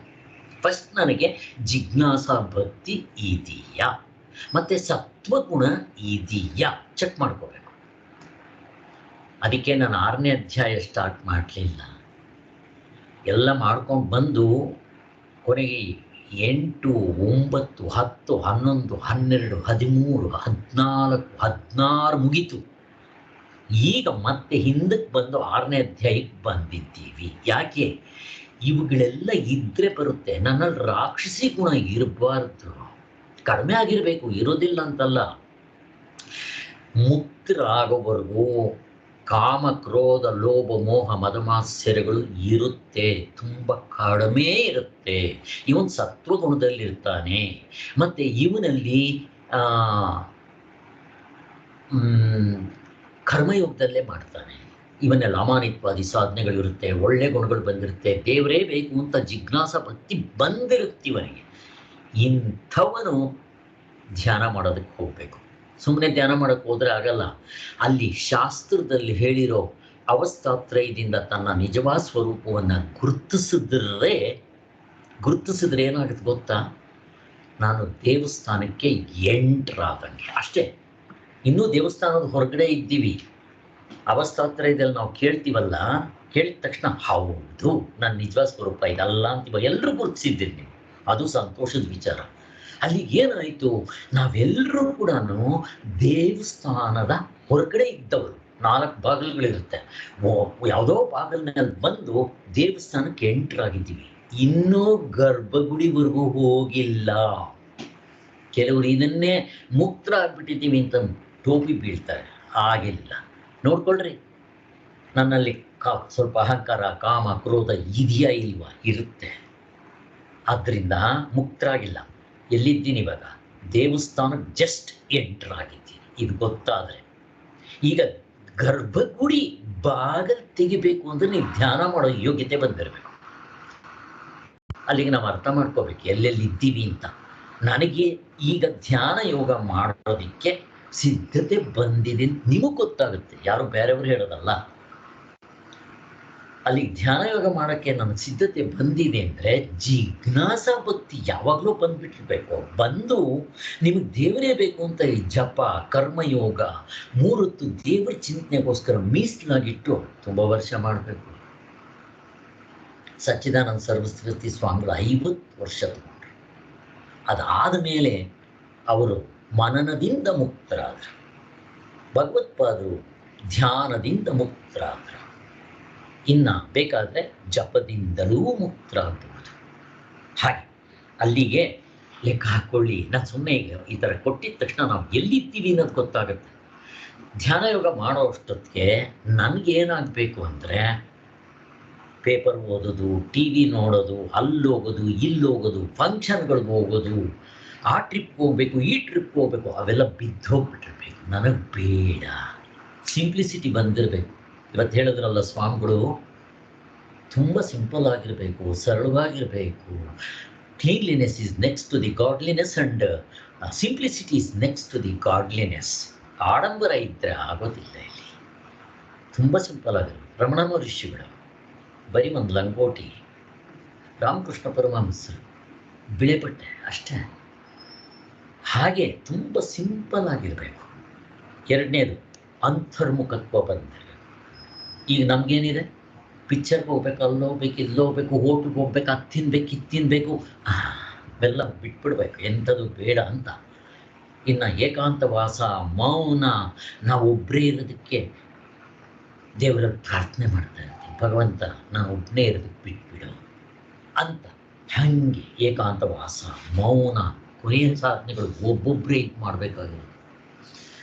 ಬ್ರಹ್ಮಚೈತನ್ಯರು ಅವ್ರಿಗೆ ಜಪದ ಉಪದೇಶ ಕೊಟ್ಟ ಮೇಲೆ ಅವ್ರ ಜೀವನ ಚರಿತ್ರೆ ಓದಿದ್ದೀವಿ ನಾವು ಎಲ್ಲರೂ, ಗೊತ್ತಾಗಿದೆ. ಅವರು ಅವಾಗ ಹೇಳ್ತಾರೆ, ಗುರುಗಳು ಜಪ ಕೊಟ್ಟಿದ್ದಾಯ್ತು, ನಿನಗೆ ಆಶೀರ್ವಾದ ಮಾಡಿದ್ದಾಯ್ತು, ಈಗ ಹೋಗು ಕಾಡಿಗೆ ಏಕಾಂತದಲ್ಲಿದ್ದು ಕೆಲವು ವರ್ಷಗಳು ಮಾಡುವಂತಾರೆ. 4 ವರ್ಷ ಅವರು ಗುಹೆಯಲ್ಲಿರ್ತಾರೆ. ಬೆಳಿಗ್ಗೆ ಒಂದ್ಸಾರಿ ಹಾಲು, ಸಾಯಂಕಾಲ ಒಂದ್ಸಾರಿ ಹಾಲು ಕುಡಿತಾ ಇದ್ದಿದ್ದು. ಇಷ್ಟೇ, ಪಾತ್ರೆ ಇಲ್ಲ, ಏನೂ ಇಲ್ಲ. ಅದೇನೋ ಹಸು ಬರ್ತಾ ಇತ್ತಂತೆ, ಕೆಚ್ಚಲಿಗೆ ಬಾಯಿ ಹಾಕಿ ಕುಡಿತಾ ಇದ್ದರಂತೆ ಬ್ರಹ್ಮಚೈತನ್ಯ. ಅವ್ರ ಜೀವನ ಚರಿತ್ರೆ ಓದ್ರಿ. ಇನ್ನು ಬ್ರಹ್ಮಾನಂದರು ಅವರ ನಿಜವಾದ ಶಿಷ್ಯರು, ಮುಕ್ತರಾದವರು, ನಮ್ಮ ಕರ್ನಾಟಕದ ಬ್ರಹ್ಮಚೈತನ್ಯರು ಅಂದರೆ ತಪ್ಪಾಗೋದಿಲ್ಲ. ರಾಮನಾಮವನ್ನು ಪ್ರಚಾರ ಮಾಡಿದವರು ಕರ್ನಾಟಕದಲ್ಲಿ. ಅವರು ಗುರುಗಳದೆಲ್ಲ ಆದಮೇಲೆ ಅವ್ರಿಗೆ ಜಪದ ಉಪದೇಶ ಕೊಟ್ಟು ಹೋಗು, ಈಗ ಅಲ್ಲಿ ಶಿವದ ದೇವಸ್ಥಾನ ಇದೆ, ನೀನೊಬ್ಬನೇ ಇದ್ದು 9 ತಿಂಗಳು ಸಾಧನೆ ಮಾಡು ಅಂತ ಹೇಳ್ತಾರೆ. ಅಲ್ಲಿ ಹೋಗ್ತಾರೆ, ಇವರೆಲ್ಲ ಬೇಕಾದಷ್ಟು ಪರೀಕ್ಷೆಗಳು ಕೊಡ್ತಾರೆ, ಹಾವುಗಳು, ಚೇಳು, ಹುಲಿ ಎಲ್ಲ ಬಂದು ತೊಂದರೆ ಕೊಡುತ್ತೆ, ಏನು ಕೊಟ್ಟರು ಅಲ್ಲಾಡಲ್ಲ. ಹೇಗಿದ್ರು ನನಗಾದರೆ ದೇವರು ಕಾಣಿಸ್ಬೇಕಂದ್ರೆ ಸಾಯ್ಬೇಕು ಅಂತ ಡಿಸೈಡ್ ಮಾಡ್ತಾರೆ. ಬುದ್ಧ ಅವನ ಆಸ್ತಿ ಪಾಸ್ತಿ ಶ್ರೀಮಂತ ರಾಜ, ಅವನಿಗಿರೋಷ್ಟು ನಮ್ಗಿದೆಯಾ? 3 ಥರ ಅರಮನೆಗಳನ್ನ ಕಟ್ಸ್ಕೊಟ್ಟಿದ್ದಂತೆ ಅವರಪ್ಪ. ಇವನಿಗೆ ವೈರಾಗ್ಯ ಬರಬಾರದು ಅಂತ. ತಡೆಯೋಕ್ಕಾಗುತ್ತಾ ಸ್ವಾಮಿ? ಹಿಂದಿನ ಜನ್ಮದ ಇದನ್ನು ತಡ್ಕೊಳಕ್ಕಾಗುತ್ತೆ ಯಾರಿಗಾದ್ರು? ಆಗೋದಿಲ್ಲ. ಜಿಜ್ಞಾಸ ಭಕ್ತಿ ಅವನಿಗಿತ್ತು, ಯಾರು ತಡೆಯೋಕ್ಕಾಗಲ್ಲ. ಅವನು ಹುಟ್ಟಿದಾಗಲೇ ಹೇಳ್ಬಿಡ್ತಾರೆ ಒಬ್ಬರು ಋಷಿಗಳು, ಇವನಾದರೆ ದೊಡ್ಡ ರಾಜನಾಗ್ತಾನೆ, ಇಲ್ಲದ್ರೆ ದೊಡ್ಡ ಸನ್ಯಾಸಿ ಆಗ್ತಾನೆ ಅಂತ. ಅವರಪ್ಪ ಪಣ ತೋಡ್ತಾನೆ ಅಲ್ಲೇ. ನೋಡ್ತೀನಿ ಇವನು ಹೆಂಗೆ ಸನ್ಯಾಸಿ ಆಗ್ತಾನೋ ಅಂತ ಹೇಳಿ ಅವನಿಗೆ 3 ಥರ ಅರಮನೆಗಳು. ಅವನ ಕಣ್ಣಿಗೆ ಯಾರು ವಯಸ್ಸಾದವರು ಸಿಗಬಾರ್ದು, ಸತ್ತವ್ರು ಕಾಣಿಸ್ಬಾರ್ದು, ಹೆಂಗೆಲ್ಲ ಮಾಡ್ತಾನೆ. ಏನು ಮಾಡಿದ್ರು ಕಟ್ಟಾಕೊಳಕ್ಕಾಯ್ತಾ? ಯಾಕೆ? ಜಿಜ್ಞಾಸ ಭಕ್ತಿ. ಅದು ಬಂದರೆ ಇದು ಅಂತರ್ಮುಕ್ತತ್ವ. ಆ ಮರದ ಕೆಳಗಡೆ ಕೂತ್ಕೊಂಡು ಬುದ್ಧ ಡಿಸೈಡ್ ಮಾಡ್ತಾನೆ, ಇನ್ನು ಆದರೆ ನನ್ನ ಜ್ಞಾನ ಆಗಬೇಕು, ಇಲ್ಲದ್ರೆ ನಾನು ಸಾಯ್ಬೇಕಷ್ಟೇ ಅಂತ. ಈ ಸ್ಥಿತಿ ನಮಗೆ ಬಂದಿದೆಯಾ ಧ್ಯಾನ ಯೋಗ ಮಾಡೋದಕ್ಕೆ? ನೋಡ್ಕೊಳ್ರಿ. ಸೊ ಅಲ್ಲಿಗೆ ಜ್ಞಾನ ನಿಷ್ಠೆಯಿಂದ ಮೋಕ್ಷ. ಯಾವಾಗ ನನಗೆ ಜಿಜ್ಞಾಸ ಭಕ್ತಿ ಹುಟ್ಟುಬಿಡ್ತೋ ಅದಾದ ಮೇಲೆ ತುಂಬ ವರ್ಷಗಳು ತಗೊಳುತ್ತೆ, ಏನು ಅಷ್ಟು ಈಸಿ ಅಲ್ಲ. ಅದಾದ ಮೇಲೆ ಕೊನೆಗೆ ಈ ಶ್ರವಣ ಮನನ ಧ್ಯಾನ ಅಥವಾ ಜಪದಿಂದ ಮೋಕ್ಷ ಆಗೋಲ್ಲ. ನೀವು ಜಪ ಮಾಡಿ ಮಾಡಿ ಮಾಡಿ ಮಾಡಿ ಕೊನೆಗೆ ಅದು ಧ್ಯಾನಕ್ಕೆ ಲೀಡ್ ಮಾಡುತ್ತೆ. ಕರಂಗಡ ರಾಮದಾಸರು ಕೇಳ್ರಿ, ಚೆನ್ನಾಗಿ ಹೇಳ್ತಾರೆ. 2 ವರ್ಷ ಮನೆ ಬಿಟ್ಟು, ಹೆಂಡತಿ ಬಿಟ್ಟು, ಮಗಳು ಬಿಟ್ಟು, ಬೀದಿನಲ್ಲಿ complete surrender to the god ಅಂದರೆ ಅದು ಸ್ವಾಮಿ. ಎಂಥದೂ ಇಲ್ಲ, ಕೈನಲ್ಲಿ ದುಡ್ಡಿಲ್ಲ, ಏನಿಲ್ಲ, ಹೋಗ್ತಾ ಇರೋದು ಅಷ್ಟೇ. ಟ್ರೈನಲ್ಲಿ ಕೂತ್ಕೊಳ್ಳೋದು, ಎಲ್ಲಿ ಕರ್ಕೊಂಡು ಹೋದ್ರೆ ಅಲ್ಲಿ ಹೋಗೋದು. ಟಿಕೆಟ್ ಕಲೆಕ್ಟರ್ ಇಳಿದು ಬಿಡಿರಿ ಇಲ್ಲ ಅಂತಂದರೆ ಇಳಿದು ಬಿಡೋದು ಅಲ್ಲೇ, ರಾತ್ರಿ ಆಗಲಿ ಎಲ್ಲಾದರೂ ಆಗಲಿ. 2 ವರ್ಷ ಹಿಂಗೆ ಮಾಡ್ತಾರೆ. ಪೂರ್ತಿ ಜಪ, ಕೂತ್ರೆ ನಿಂತ್ರೆ ಎದ್ರೆ ಮಲಗಿದ್ರೆ ಭಿಕ್ಷೆ ಎತ್ಕೊಂಡು ಜಪ 2 ವರ್ಷ ಮಾಡ್ತಾರೆ. ಅದಾದಮೇಲೆ ಒಳಗಡೆಯಿಂದ ರಾಮನ ಪ್ರೇರಣೆ ಬರುತ್ತೆ, ಇನ್ನಿನ್ನು ಜಪ ಮಾಡಿ ಸಾಕು, ಧ್ಯಾನ ಮಾಡು, ಪಂಚಗುಹ ಹೋಗು ಅಂತ ಹೇಳ್ತಾರೆ. ಮಂಗಳೂರು ಹತ್ರ ಹೋಗ್ತಾರೆ. ಯಾಕೆ ಹೇಳ್ತಾ ಇದ್ದೀನಿ ಅಂತಂದರೆ, ಜಪ ಮಾಡಿದ್ರು ಕೂಡ ಜಪದಿಂದ ಮೋಕ್ಷ ಆಗೋದಿಲ್ಲ, ಅದು ಕರ್ತೃತಂತ್ರ ಸಾಧನೆ ನೋಡಿದ್ದೀವಿ. ಕೊನೆಗೆ ಅವರು ಧ್ಯಾನ ಮಾಡ್ತಾರೆ. ಧ್ಯಾನ ಅಂತಂದರೆ ಇಲ್ಲಿಗೆ ಬರಬೇಕಾದ್ರೆ ಎಷ್ಟು ಸರ್ಕಸ್ ಮಾಡಿರಬೇಕು, ಎಷ್ಟು ಸಾಧನೆ ಮಾಡಿರಬೇಕು ಅನ್ನೋದಕ್ಕೆ ಹೇಳಿದ್ದು. ಕರ್ಮಯೋಗದ ರಹಸ್ಯ ಈಶ್ವರ ಶರಣಾಗತಿ ಮೇಲೆ ನಿಂತಿರುತ್ತೆ. ಯಾವಾಗ ನಾನು ಕರ್ಮಯೋಗ ಮಾಡಿ ನನ್ನ ಚಿತ್ತಶುದ್ಧಿ ತುಂಬ ಆಗೋಗ್ಬಿಡುತ್ತೋ, ಅದ್ರ ಜೊತೆಗೆ ನಾನು ಜಪ ಸೇರಿಸ್ಕೊತೀನಿ, ಅಮಾನಿತ್ವಾದಿ ಸಾಧನೆಗಳು ಸೇರಿಸ್ಕೊತೀನಿ, ಸಹಕಾರಿ ಸಾಧನೆಗಳು, ಇವೆಲ್ಲ ಆದಮೇಲೆ ನನಗೆ ಈ ಅಂತರ್ಮುಖತ್ವ, ಏಕಾಂತವಾಸ, ಮೌನ ಎಲ್ಲ ಬಂದಾಗ ಅಲ್ಲಿ ನನಗೆ ಮೋಕ್ಷಕ್ಕೆ ಕರ್ಕೊಂಡು ಹೋಗುತ್ತೆ. ಅದಕ್ಕೆ ಇಷ್ಟು ಸಾಧನೆ.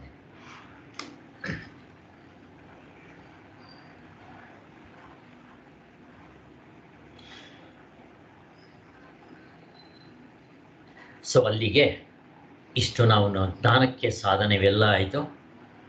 ಇಲ್ಲಿಗೆ ನಾವು ಕರ್ಮಯೋಗಕ್ಕೂ ಮುಕ್ತನಾದವನಿಗೂ ಸಮವನ್ನು ಹೇಳ್ತಾರೆ.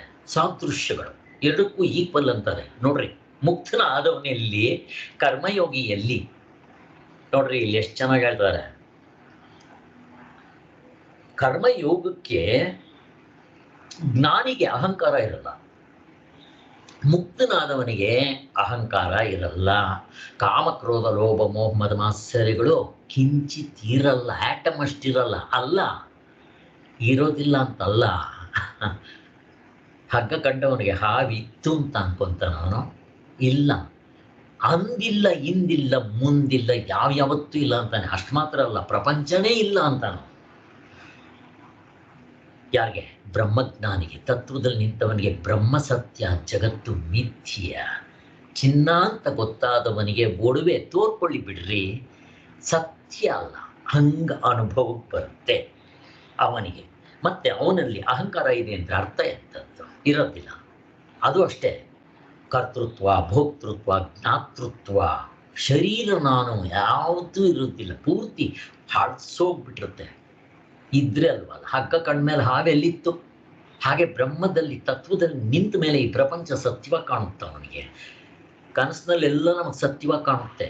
ಎಲ್ಲಿವರೆಗೂ ಎಚ್ಚರಕ್ಕೆ ಬಂದ ಮೇಲೆ ಅದನ್ನು ಸತ್ಯ ಅಂತ ಅನ್ರಪ್ಪ ನೋಡೋಣ. ಹಾಗೆ ಬ್ರಹ್ಮಜ್ಞಾನಿಗೆ ಎಚ್ಚರದಲ್ಲಿ ಸಾಧನೆ ಮಾಡಿ ಈ ಒಂದು ಎಚ್ಚರ ಅನ್ನೋ ಕನಸಿನಿಂದ ಅವನು ಎದ್ದಿರ್ತಾನೆ. ನಿಜವಾದ ಎಚ್ಚರ ಇದು ಕೂಡ ಕನಸೇ. ಆ ಎಚ್ಚರ ನಿಜವಾದ ಎಚ್ಚರಕ್ಕೆ ಬಂದಾಗ ನಾವು ಹೇಗೆ ಕನಸನ್ನ ಹೊಡೆದಾಕ್ತೀವೋ ಬ್ರಹ್ಮಜ್ಞಾನಿ ಈ ಎಚ್ಚರವನ್ನ ಹೊಡೆದಾಕ್ತಾನೆ. ಅದಕ್ಕೋಸ್ಕರ ಹಾಗೆ. ಆದರೆ ಈ ಕರ್ಮಯೋಗಿಗೆ ಏನಾಗ್ತಾ ಇರುತ್ತೆ, ಇನ್ನೂ ನಾನು ಅನ್ನೋ ಅಹಂಕಾರ ಇರುತ್ತೆ, ಕಾಮಕ್ರೋಧಗಳು ಕಡಿಮೆ ಇರುತ್ತೆ, ಇವೆಲ್ಲ ಇರುತ್ತೆ. ಅವನಿಗೆ ಎಲ್ಲವೂ ನಾನೇ ಆಗಿ ತೋರ್ತಾ ಇದ್ದೀನಿ ಅಂತ ಬ್ರಹ್ಮಜ್ಞಾನಿ ಗೊತ್ತಾಗತ್ತೆ. ಬ್ರಹ್ಮಜ್ಞಾನಿಗೆ ಮುಕ್ತನಾಗಿದ್ದ ತಕ್ಷಣ ನೀವು ಬೇರೆ ನಾನು ಬೇರೆ ಹಂಗನ್ಸಲ್ಲ. ಅರೆ ನಾನೇ ಆ ರೂಪದಲ್ಲಿರೋದು. ಚಿನ್ನವೇ ಆಭರಣಗಳ ರೂಪದಲ್ಲಿರೋದು. ಚಿನ್ನ ಬೇರೆ ಆಭರಣ ಎರಡಿದೆಯಾ? ನಿನ್ನೆ ಕೂಡ ಎಲ್ಲೋ ಮೊನ್ನೆ ನೋಡಿದ್ವಿ ಪರಮಾರ್ಥ ಚಿಂತಾಮಣೆ. ಎರಡಿಲ್ಲ, ಇರೋದು ಒಂದೇ. ಅವನ ಅನುಭವಕ್ಕೆ ಬರುತ್ತೆ. ಬಂದ ಮೇಲೆ ಯಾರಿಗೆ ಮೋಸ ಮಾಡ್ಬೇಕು ಸ್ವಾಮಿ, ಯಾರಿಗೆ ಸುಳ್ಳು ಹೇಳಬೇಕು? ಇದು ಅನುಭವದ ಮಾತು. ಅದಕ್ಕೋಸ್ಕರ ನಮ್ಗೇನು ಹೇಳ್ತಾರೆ ಅಂದರೆ, ನಿಮ್ಗೆ ಅನುಭವ ಇರಲ್ಲ, ಹಾಗೆ ನಡ್ಕೊಳ್ರಪ್ಪ, ನೀವು ಬ್ರಹ್ಮಜ್ಞಾನಿಗಳಾಗ್ತೀರಾ, ಆನಂದ ಸಿಗುತ್ತೆ ಅಂತ ಹೇಳ್ತಾರೆ. ಅದಕ್ಕೋಸ್ಕರನೇ ನಮಗೆ ಮೋಸ ಮಾಡಬೇಡ್ರಿ, ಹಿಂಸೆ ಮಾಡಬೇಡ್ರಿ, ಸುಳ್ಳು ಹೇಳಬೇಡ್ರಿ ಅಂತ ಮೊದಲು ಹೇಳೋದು. ಯಾಕೆ ಅಂತಂದರೆ ಇವುಗಳು ನಾನು ಮಾಡಿಕೊಂಡ್ರೆ ನನ್ನ ಅಂತಃಕರಣ ಶುದ್ಧಿ ಆದರೆ ನಾನು ಆತ್ಮನಿಗೆ ದೇವರಿಗೆ ತುಂಬ ಹತ್ರ ಆಗ್ತೀನಿ. ಇದಕ್ಕೋಸ್ಕರ ಯಾಕೆ ಆತ್ಮನು ನಿತ್ಯ ಶುದ್ಧ ಬುದ್ಧ ಮುಕ್ತ ಸ್ವರೂಪನ ಆತ್ಮನಾಗಿದ್ದೀನಿ. ನನ್ನ ಅಂತಃಕರಣ ಕೊಳಕಾಗಿದೆ. ಇವಾಗ ಮಾಡಬೇಕಾಗಿರೋದು ಇದನ್ನು ಶುದ್ಧಿ ಮಾಡ್ಕೋಬೇಕು. ಹೇಗೆ ಶುದ್ಧಿ ಮಾಡ್ಕೋಬೇಕು? ಅವನು ಹೇಗೆ ಶುದ್ಧವಾಗಿದ್ದ ನಾನು ಶುದ್ಧನ ಆದರೆ ಪರಮಾತ್ಮನು ನನಗೂ ಏನು ವ್ಯತ್ಯಾಸ ಇರುತ್ತೆ? ಎಂಥದ್ದು ಇರಲ್ಲ. ಹಾಗೆ ನಿನ್ನೆ ನೋಡಿದ್ವಲ್ಲ, ಆ ದಂತದ ಕೊರಡು ಮೇಲೆ ವಾಸನೆ, ದುರ್ವಾಸನೆ ಕೊಳ್ತಿದೆ. ಮತ್ತು ನಾನು ಅಷ್ಟು ಕ್ಲೀನ್ ಮಾಡಿದ್ರೆ ಸಾಕು, ಹಿಂದೆಗಡೆ ಇರೋದು ಅದ್ರ ಸುವಾಸನೆ ತಾನಾಗಿ ಬರುತ್ತೆ. ಆದ್ದರಿಂದ ಹೀಗೆ ನಾವು ಸಾಧನೆಗಳನ್ನ ಮಾಡಬೇಕು.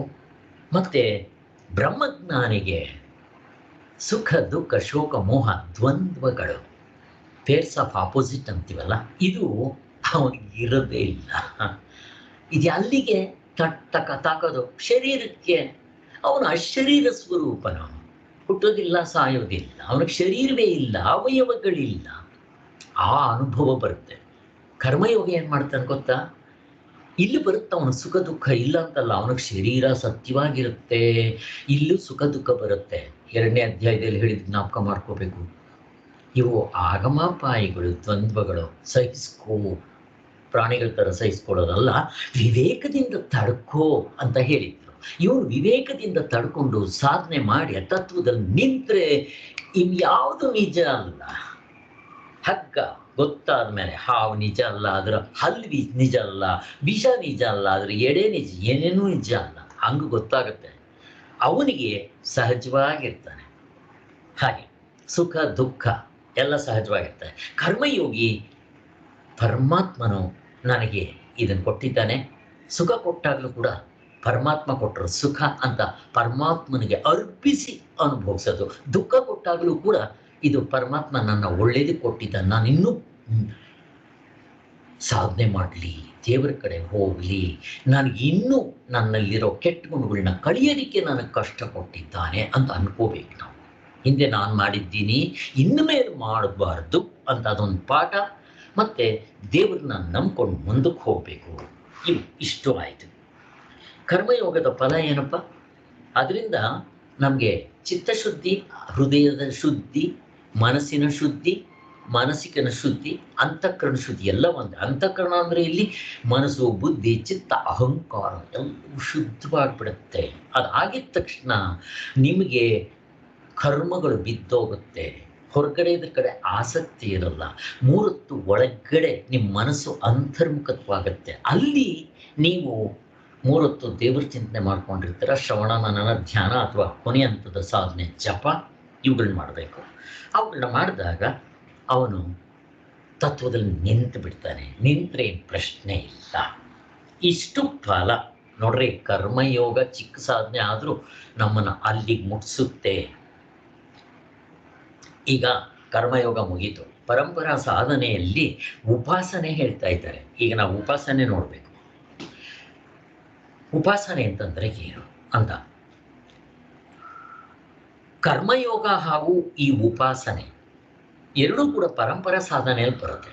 ಸಾಧನೆಗಳು 3 ಹೇಳಿದ್ವಿ ನಮ್ಮ ಕೈಗೆ: ಪರಂಪರಾ, ಸಕಾರಿ, ನೇರಾದ ಸಾಧನೆ. ಈಗ ಪರಂಪರಾ ಸಾಧನೆಯಲ್ಲಿ ಕರ್ಮಯೋಗ ಒಂದು ಮುಗಿಸಿದ್ದಾಯಿತು. ಉಪಾಸನೆ ಹೇಳಬೇಕು ಅಂದರೆ, ಉಪಾಸನೆ ಅಂತ ಹೇಳಿದ ತಕ್ಷಣ ಶ್ರುತಿಗಳಲ್ಲಿ ಹೇಳಿರೋ ಉಪಾಸನೆ ಯಾರೂ ಮಾಡೋಕ್ಕಾಗಲ್ಲ. ಶ್ರುತಿ ಅಂದರೆ ವೇದಗಳು, ಉಪನಿಷತ್ತುಗಳು. ಈಗ ರಘುನಂದನ್ ಅವರು ಮಾಡ್ತಾ ಇದ್ದಾರೆ. ಅದರಲ್ಲಿ ಬೇಕಾದಷ್ಟು ಉಪಾಸನೆಗಳು ಬರುತ್ತೆ. ಆ ಉಪಾಸನೆಗಳು ಯಾರಾದರೂ ನಾವು ಮಾಡಕ್ಕೆ ಬರುತ್ತಾ?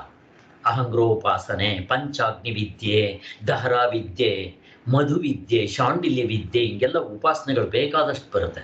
ಮಾಡೋಕ್ಕಾಗೋದಿಲ್ಲ. ನಾವು ಹೇಳ್ಕೊಡೋರಿಲ್ಲ, ಮಾಡೋರಿಲ್ಲ. ಅಂಥದನ್ನು ನಾವ್ಯಾಕೆ ಮಾಡೋಕ್ಕೆ ಹೋಗ್ಬೇಕು? ಕಷ್ಟ. ಅದು ತುಂಬ ಕಷ್ಟ. ಅದಕ್ಕೆ ಮಡಿ ಮೈಲಿಗೆ ಆಚಾರ ತುಂಬ ಕಷ್ಟ. ಅದು ತೈಲ ಧಾರೆ ಹಾಗೆ ಅದಕ್ಕೆ ಕಡು ಒಡೆಯದೆ ನಿರಂತರವಾಗಿ ಮಾಡಬೇಕು.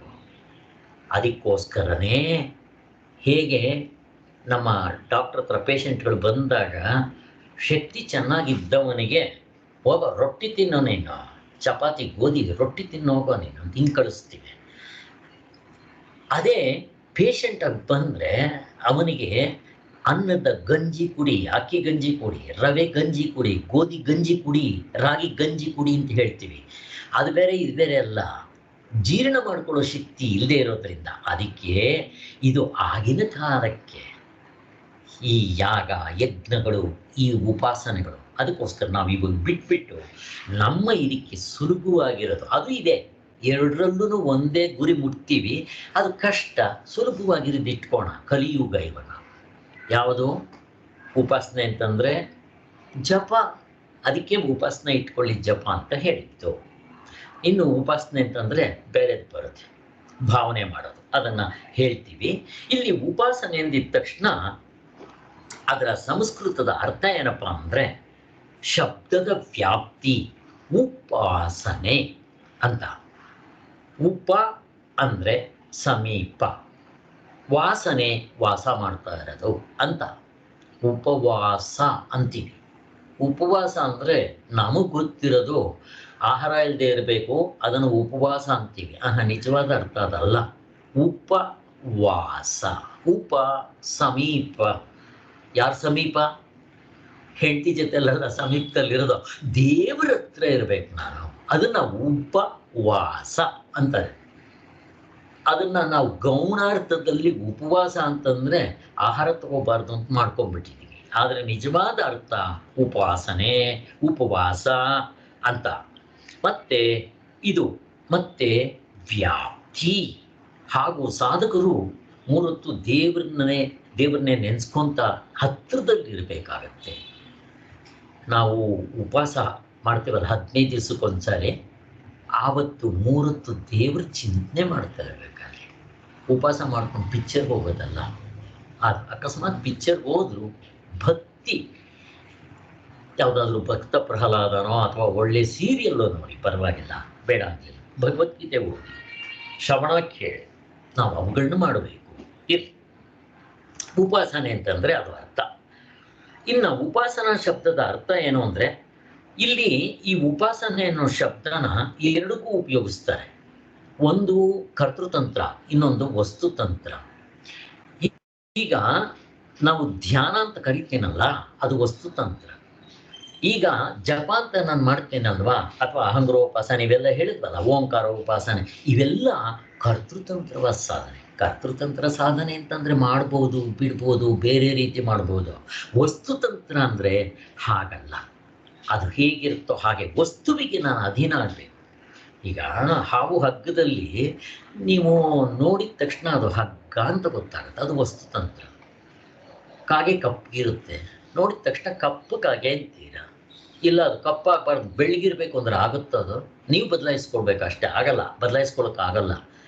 ಹಾಗೆ ಈಗ ಪುಸ್ತಕ ಅಂತೀವಿ, ಅದನ್ನೇನಂತ? ನಿಜವಾಗ್ಲೂ ಅದು ಕಾಗದ ಅಂದರೆ ವಸ್ತುತಂತ್ರ. ನಾವು ಅದನ್ನೇನು ಮಾಡ್ತೀವಿ, ಭಾವನೆ ಮಾಡ್ಕೊತೀವಿ. ಪುಸ್ತಕವನ್ನು ಸರಸ್ವತಿ ಅಂತ ಕರಿತೀವಿ, ಗಣಪತಿ ಅಂತ ಕರಿತೀವಿ. ಇದು ಭಾವನೆ. ಇವಾಗ ನಾವು ಭಾವನೆ ಮಾಡ್ಕೊತೀವಿ. ಬೇರೆಯವ್ರನ್ನ, ಅಮೇರಿಕಾದವ್ರನ್ನ ನೀವು ಆ ಥರ ಪುಸ್ತಕನ ದೇವರು ಅಂತಂದರೆ ಯು ಆರ್ ಎ ಫೂಲಿಶ್ ಅಂತ ಕರೀತಾರೆ ಅಲ್ವಾ. ಅವ್ರಿಗೆ ಗೊತ್ತಿಲ್ಲ ನಮ್ಮಲ್ಲಿ ಪ್ರತಿಯೊಂದು ಪೂಜನೀಯವಾದ ಭಾವನೆಯಿಂದ ನೋಡೋದು ಒಂದು ಕಲೆ. ಮರಕ್ಕೆ ನಮಸ್ಕಾರ, ಕಲ್ಲಿಗೆ ನಮಸ್ಕಾರ ಅಲ್ವಾ, ಪ್ರಾಣಿಗಳಿಗೆ ನಮಸ್ಕಾರ, ಹಸುಗೆ ಹಿಂಗೆ ಮಾಡ್ತೀವಿ. ಇದು ಭಾವನಾ ರೂಪ. ಅದಕ್ಕೆ ಹೇಳಿದ್ದು ನಮ್ಮ ಹಿಂದೂ ಕಲ್ಚರ್ ಇಷ್ಟು ಹೆಸರುವಾಸಿಯಾಗಿದೆ ಅಧ್ಯಾತ್ಮದಲ್ಲಿ. ಅಂಥ ದೇಶದಲ್ಲಿ ನಾವು ಹುಟ್ಟಿರೋದು ಪುಣ್ಯ. ಯಾವುದೋ ಪುಣ್ಯದ ಸಂಸ್ಕಾರದಿಂದ ನಾವು ಸ್ವಲ್ಪ ಈ ಚಿಂತನೆಗಳು ಮಾಡಿಬಿಟ್ಟು ಸಾಧನೆ ಅಳವಡಿಸ್ಕೊಂಡ್ರೆ ನಾವು ಟಕ್ ಅಂತ ಬಂದ್ಬಿಡುತ್ತೆ ಬೇರೆಯವರಿಗಿಂತ. ಅದರಿಂದ ಇಲ್ಲಿ ಉಪಾಸನೆ ಅಂತಂದರೆ ಎರಡರ್ಥನೂ ಬರುತ್ತೆ. ವಸ್ತುತಂತ್ರ, ಕರ್ತೃತಂತ್ರ ಅಂತ ಬರುತ್ತೆ. ಶಾಸ್ತ್ರ ಹೇಳೋ ಹಂಗೆ ಅದನ್ನೇ ಶ್ರದ್ಧೆಯಿಂದ ಭಾವನೆ ಮಾಡಿದ್ರೆ, ಭಾವನೆ ಅಂದರೆ ಇಮ್ಯಾಜಿನೇಷನ್, ಅದನ್ನೇ ಮೆಲ್ಕು ಹಾಕೋದು, ಅದನ್ನೇ ನೆನೆಸ್ಕೊಳ್ಳೋದು, ಇದು ಉಪಾಸನೆ ಆಗ್ಬಿಡುತ್ತೆ. ಈಗ ಫೋಟೋದಲ್ಲಿ ನಮ್ಮ ತಂದೆ ಇಲ್ಲ, ಹಿರಿಯರಿಲ್ಲ, ನಾನು ಅದನ್ನು ನಮ್ಮ ತಂದೆ ತಾಯಿಯಂದ್ರ ಮೇಲೆ ಗೌರವದಿಂದ ಮಾಡ್ತೀನಿ. ಈಗ ನಮ್ಮ ನ್ಯಾಷನಲ್ ಫ್ಲ್ಯಾಗ್ ಏನದು, ಬಟ್ಟೆ. ಈಗ ಅದನ್ನು ಯಾರಾದ್ರದ್ದು ನ್ಯಾಷನಲ್ ಫ್ಲಾಗ್ನ ತುಳಿರಿ ನೋಡೋಣ, ಗೌರ್ಮೆಂಟ್ನವರು ಪೆನಾಲ್ಟಿ ಮಾಡ್ತಾರೆ, ಟ್ಯಾಕ್ಸ್ ಹಾಕ್ತಾರೆ ಅಲ್ವಾ, ಜೈಲಿಗೆ ಹಾಕ್ತಾರೆ. ಯಾಕೆ? ಅಲ್ಲಿ ಭಾವನೆ, ಮಾತೃಭಾವನೆ, ನನ್ನ ದೇಶದ ತಾಯಿ ಅಂತ. ಆದ್ದರಿಂದ ಎಲ್ಲಿ ಒಂದು ಒಳ್ಳೆ ಭಾವನೆ ಮಾಡ್ತೀವೋ, ಕಲ್ಲಿನಲ್ಲಿ, ಸಾಲಿಗ್ರಾಮದಲ್ಲಿ ವಿಷ್ಣುವನ್ನ, ಹಾಗೆ ಅಲ್ವಾ, ವಿಗ್ರಹದಲ್ಲಿ ದೇವರನ್ನ, ಫೋಟೋದಲ್ಲಿ ದೇವರನ್ನ ಅಲ್ವಾ, ಹೀಗೆಲ್ಲ ಮಾಡ್ತೀವೋ ಇಲ್ವೋ. ಇದು ಕರ್ತೃತಂತ್ರ, ಉಪಾಸನೆ ಅಂತನ್ನತ್ತೆ ಅಷ್ಟೇ. ಅದನ್ನೇ ನೇರವಾಗಿ ನಾವು ಮಾಡಿದ್ರೆ ಧ್ಯಾನ ಯೋಗ ಬಂದಿದ್ದೆ, ಕರ್ತೃತಂತ್ರ ಅಲ್ಲ, ವಸ್ತುತಂತ್ರ. ಆ ವಸ್ತು ಹೇಗಿರುತ್ತೋ ಹಾಗೆ ನಾನು ಕಂಡುಕೋಬೇಕು. ನಿಜವಾದ ಸ್ವರೂಪ ನನ್ನದು ಆತ್ಮಸ್ವರೂಪ, ಶರೀರ ಅಲ್ಲ ಅಂತ ಹೇಳಿ ಇವುಗಳನ್ನ ಬಿಡ್ತಾ ಹೋಗಿ ತತ್ವದಲ್ಲಿ ನೋಡಿದಾಗ ಅದು ವಸ್ತುತಂತ್ರ. ಅದಕ್ಕೆ ಜ್ಞಾನ ಅಂತ ಕರೀತಾರೆ. ಸೊ ಹೆಸರು ಒಂದೇ ಇದೆ, ಉಪಾಸನೆ ಅಂತಾರೆ. ಇದಕ್ಕೂ ಉಪಾಸನೆ, ಅದಕ್ಕೂ ಉಪಾಸನೆ ಕೆಲವು ಸಾರಿ ಉಪಯೋಗಿಸ್ತಾರೆ. ಬಟ್ ನಾವು ಅದು ಸಂದರ್ಭ ನೋಡ್ಕೊಂಡು ಮಾಡಬೇಕು ಅಂತ ಹೇಳ್ತಾರೆ. ಅದ್ರ ಬಗ್ಗೆ ನಮ್ಗೆ ಅಷ್ಟೊಂದು ಚಿಂತೆ ಬೇಡ.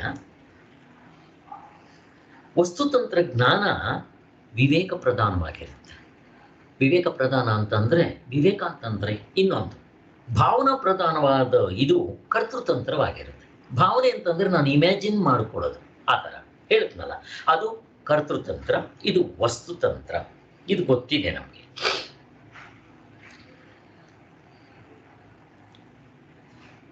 ಆದರೆ ನೀವದನ್ನ ಪುಸ್ತಕ ಅಂತನ್ನಿ, ವಸ್ತುತಂತ್ರದಿಂದ ಪೇಪರ್ ಅಂತನ್ನಿ, ಅಥವಾ ಅದನ್ನು ನೀವು ಸರಸ್ವತಿ ಅಂತ ಇಮ್ಯಾಜಿನ್ ಮಾಡ್ಕೊಳ್ಳಿ, ಭಾವನೆ ಮಾಡ್ಕೊಳ್ಳಿ. ಎರಡು ಏನದು? ಪರಮಾತ್ಮನೇ. ಗಾಢನಿದ್ರೆಯಲ್ಲಿ ಅದಕ್ಕೆ ಆಕಾರ ಇದೆಯಾ? ಏನೂ ಇಲ್ಲ. ನಮ್ಮ ನಿಜವಾದ ಸ್ವರೂಪ ಅದು. ಪ್ರಪಂಚದಲ್ಲಿ ತೋರೋ ಎಲ್ಲ ವಸ್ತುಗಳು ಹೀಗೆ ಇರುತ್ತೆ. ಆದ್ದರಿಂದ ಅದು ಆಕಾರ ಬದಲಾಯಿಸ್ಕೊಂಡಿದ ತಕ್ಷಣ ಏನೂ ಆಗೋದಿಲ್ಲ. ಈಗ ನೀರಿದೆಯಪ್ಪ, ನೀರು, ಅದರಲ್ಲಿ ಐಸ್ ಗಡ್ಡೆ ಇತ್ತು ಅಂತ ಇಟ್ಕೊಳ್ರೆ, ಅದೇನದು? ನೀರೇ ಸ್ವಾಮಿ. ಅದು ಘನಿ ರೂಪದಲ್ಲಿದೆ, ಐಸ್ ಆಗಿದೆ. ನೀವು ನೀರಂತನ್ನಿ, ಐಸ್ ಅಂತನ್ನಿ, ಅದರ ನಿಜವಾದ ತತ್ವ ನೀರೇ. ಅದು ಬಿಸಿಲಿಗೆ ಹಾವಿಯಾಗಿ ಮೇಲಕ್ಕೆ ಹೋಯ್ತು, ಕಾಣಿಸೋದಿಲ್ಲ ಅದು ಹಾವಿಯಾಗಿ ಹೋದಾಗ. ಆದರೂ ಅದನ್ನು ನಾವು ನೀರಂತಲೇ ಕರಿತೀವಿ. ಹಾಗೆ ಈ ನೀವು ವಸ್ತುತಂತ್ರ ಅಂತ ಕರೀರಿ, ಅದನ್ನು ಪೇಪರ್ ಅಂತ ಕರೀರಿ, ಸರಸ್ವತಿ ಅಂತ ಕರೀರಿ, ಏನು ಕರೆದ್ರು ಅದು ನಿಜವಾಗ್ಲೂ ಪರಮಾತ್ಮನೇ ತೋರಿಕೊಳ್ಳುವ ಬಗೆ. ನೀವು ಅದನ್ನು ಆಭರಣ ಅಂತ ಕರೀರಿ, ಏನು ಬೇಕಾದರೂ ಕರೀರಿ, ಚಿನ್ನ ಅಲ್ವಾ, ಚಿನ್ನ ಬಿಟ್ಟು ಆಭರಣ ಹೇಗಿರುತ್ತೆ? ಹಾಗೆ ನೀವು ಅದನ್ನು ಆಳೆ ಪೇಪರ್ ಅಂತನ್ನಿ, ಸರಸ್ವತಿ ಅಂತನ್ನಿ. ನಮ್ಮ ನಿಜವಾದ ಸ್ವರೂಪ ನಿರಾಕಾರ ಸ್ವರೂಪ, ನಿಷ್ಕ್ರಿಯ ಸ್ವರೂಪ, ಗಾಢನಿದ್ರೆಯಲ್ಲಿ ನೋಡ್ಕೊಂಡಿದ್ದೀವಿ. ಆ ಸ್ವರೂಪವನ್ನು ಎಚ್ಚರದಲ್ಲಿ ನನಗೆ ಆಕಾರ ಇರೋದು ಕಾಣಿಸ್ತಾ ಇದೆ, ಭಾವನೆ ಮಾಡ್ಕೊಳ್ರಿ ಅಂತೀವಿ ಅಷ್ಟೇ. ಎಲ್ಲಿವರೆಗೂ? ತತ್ವದಲ್ಲಿ ನಿಲ್ಲವರೆಗೂ. ಆಮೇಲೆ ನಿಮಗೆ ಗೊತ್ತಾಗುತ್ತೆ, ಇದು ಭಾವನೆ ಮಾಡಿದ್ದಲ್ಲ, ನಾನು ಅನುಭವದಲ್ಲಿ ಏನು ಕಣ್ಣೋ ಅದೇ ಇಲ್ಲಿ, ಅದೇ ಪರಮಾತ್ಮನೇ ಹೀಗೆ ತೋರ್ತಾ ಇದ್ದಾನೆ. ಚಿನ್ನವೇ ಒಡವೆಗಳ ತೋರ್ತಾ ಇದೆ ಅಂತ ನಮಗೆ ಗೊತ್ತಾಗತ್ತೆ. ಅದಕ್ಕೋಸ್ಕರ ನಮಗೆ ಮಕ್ಕಳಿಗೆಲ್ಲ ನಾವು ಹೇಳ್ಕೊಡೋ ಹಾಗೆ ಭಾವನೆ ಮಾಡಿಕೊಡ್ರಿ ಅಂತ ಫಸ್ಟ್ ಹೇಳೋದು. ಭಾವನೆ ಮಾಡಿಕೊಂಡ್ರು ಸಾಯೋವರೆಗೂ, ಅಂದರೆ ಮುಕ್ತರ ಆಗೋವರೆಗೂ ನಂಬ್ಕೊಂಡೇ ಇರಬೇಕು ಅಂತಲ್ಲ, ಮುಕ್ತರ ಆದಮೇಲೆ ಅನುಭವ. ಆತ್ಮನೆಂದರೆ ಉಪಾಸನೆ ಮಾಡಬೇಕು, ಇವೆಲ್ಲ ಹೇಳ್ತಾರೆ. ಇದಾಯಿತು. ಆಮೇಲೆ ಒಂದನ್ನು ಇಲ್ಲಿ ಗಮನಿಸ್ಬೇಕಾಗತ್ತೆ. ಹೆಸರುಗಳು ಈ ಥರ ಬಂದಾಗ ಹುಷಾರಾಗಿರ್ಬೇಕು. ವಿದ್ಯೆ ಅಂತ ಕರೆದ ತಕ್ಷಣ ನಾವು ಇದನ್ನ ವಸ್ತುತಂತ್ರ ಅಂತ ಅನ್ಕೊಂಡ್ಬಿಡ್ತೀವಿ. ವೈಶ್ವಾನರ ವಿದ್ಯೆ, ವಿದ್ಯೆ ಅಂತಂದ್ರೆ ನಾವು ವಸ್ತುತ ಜ್ಞಾನ ಅಂತ ಅನ್ಕೊಂಡ್ಬಿಡ್ತೀವಿ. ವಿದ್ಯೆ, ಜ್ಞಾನ ಎಲ್ಲ. ಆದರೆ ಆ ಹೆಸರುಗಳು ನೋಡ್ಕೊಂಡು ನಾವು ಟೋಪಿ ಬೀಳಬಾರ್ದು. ಮತ್ತೆ ಅದೇ ಥರ ಉಪಕೋಸಲ ವಿದ್ಯೆ, ಪಂಚಾಗ್ನಿ ವಿದ್ಯೆ, ದಹರ ವಿದ್ಯೆ, ಮಧು ವಿದ್ಯೆ, ಶಾಂಡಿಲ್ಯ ವಿದ್ಯೆ ಅಂತ ಹಿಂಗೆಲ್ಲ ಬರುತ್ತೆ. ವಿದ್ಯೆ ಅಂತ ಬಂದಿದೆಯಲ್ಲ, ಅದಕ್ಕೆ ಇದು ವಸ್ತುತಂತ್ರ ಅಂತ ನಾವು ಅನ್ಕೋಬೇಕಾಗಿಲ್ಲ. ಹಾಗೆ ಅದೇ ರೀತಿ ನಿಮಗೆ ಅಕ್ಷರ ಉಪಾಸನೆ ಅಂತ 12ನೇ ಅಧ್ಯಾಯದಲ್ಲಿ ಭಗವಂತ ಹೇಳ್ತಾನೆ. ಈಗ ಏನಾಯ್ತು ಅಲ್ಲಿ? ಅಕ್ಷರ ಉಪಾಸನೆ, ಹೆಸರಿನಲ್ಲೇ ಹೇಳ್ತಾ ಇದ್ದಾರೆ ಅದು ಉಪಾಸನೆ ಅಂತ. ಆದರೆ ಭಾವನೆ ಮಾಡೋದಲ್ಲ ಅದು, ವಸ್ತುತಂತ್ರ. ಇದು ನಿಮ್ಗೆ ಇವಾಗ ಅಕಸ್ಮಾತ್ ಅಷ್ಟು ಮನಸ್ಸಿಗೆ ಹಚ್ಕೊಳ್ದೆ ಇತ್ತು ಏನು ತೊಂದರೆ ಇಲ್ಲ. ಮುಂದಕ್ಕೆ ಇನ್ನೂ ನಿಮಗೆ ಕೇಳಿದಾಗ ಚೆನ್ನಾಗಿ ಅರ್ಥ ಆಗುತ್ತೆ. ಹೀಗೆ ಒಟ್ಟಿನಲ್ಲಿ ನಮ್ಮ ಇದರಲ್ಲಿ ಅವುಗಳನ್ನ ಕೆಲವು ಈ ಥರ ರಿವರ್ಸ್ ಥರ ಆಗೋದಿದೆ, ಕನ್ಫ್ಯೂಷನ್ ಇರುತ್ತೆ. ಹೊಸದರಲ್ಲಿ ನಿಮಗೆ ಸ್ವಲ್ಪ ಅಭ್ಯಾಸ ಆಯಿತು ಅಂದರೆ ಗೊತ್ತಾಗ್ಬಿಡುತ್ತೆ. ಬಟ್ ಇದರಲ್ಲಿ ಇಷ್ಟೇ ನೋಡ್ರಿ, ಅದು ಮುಂದಕ್ಕೆ ತೋರಿಸ್ತಾರೆ, ನಿಮಗೆ ಡಿಫ್ರೆನ್ಸ್ ಗೊತ್ತಾಗುತ್ತೆ.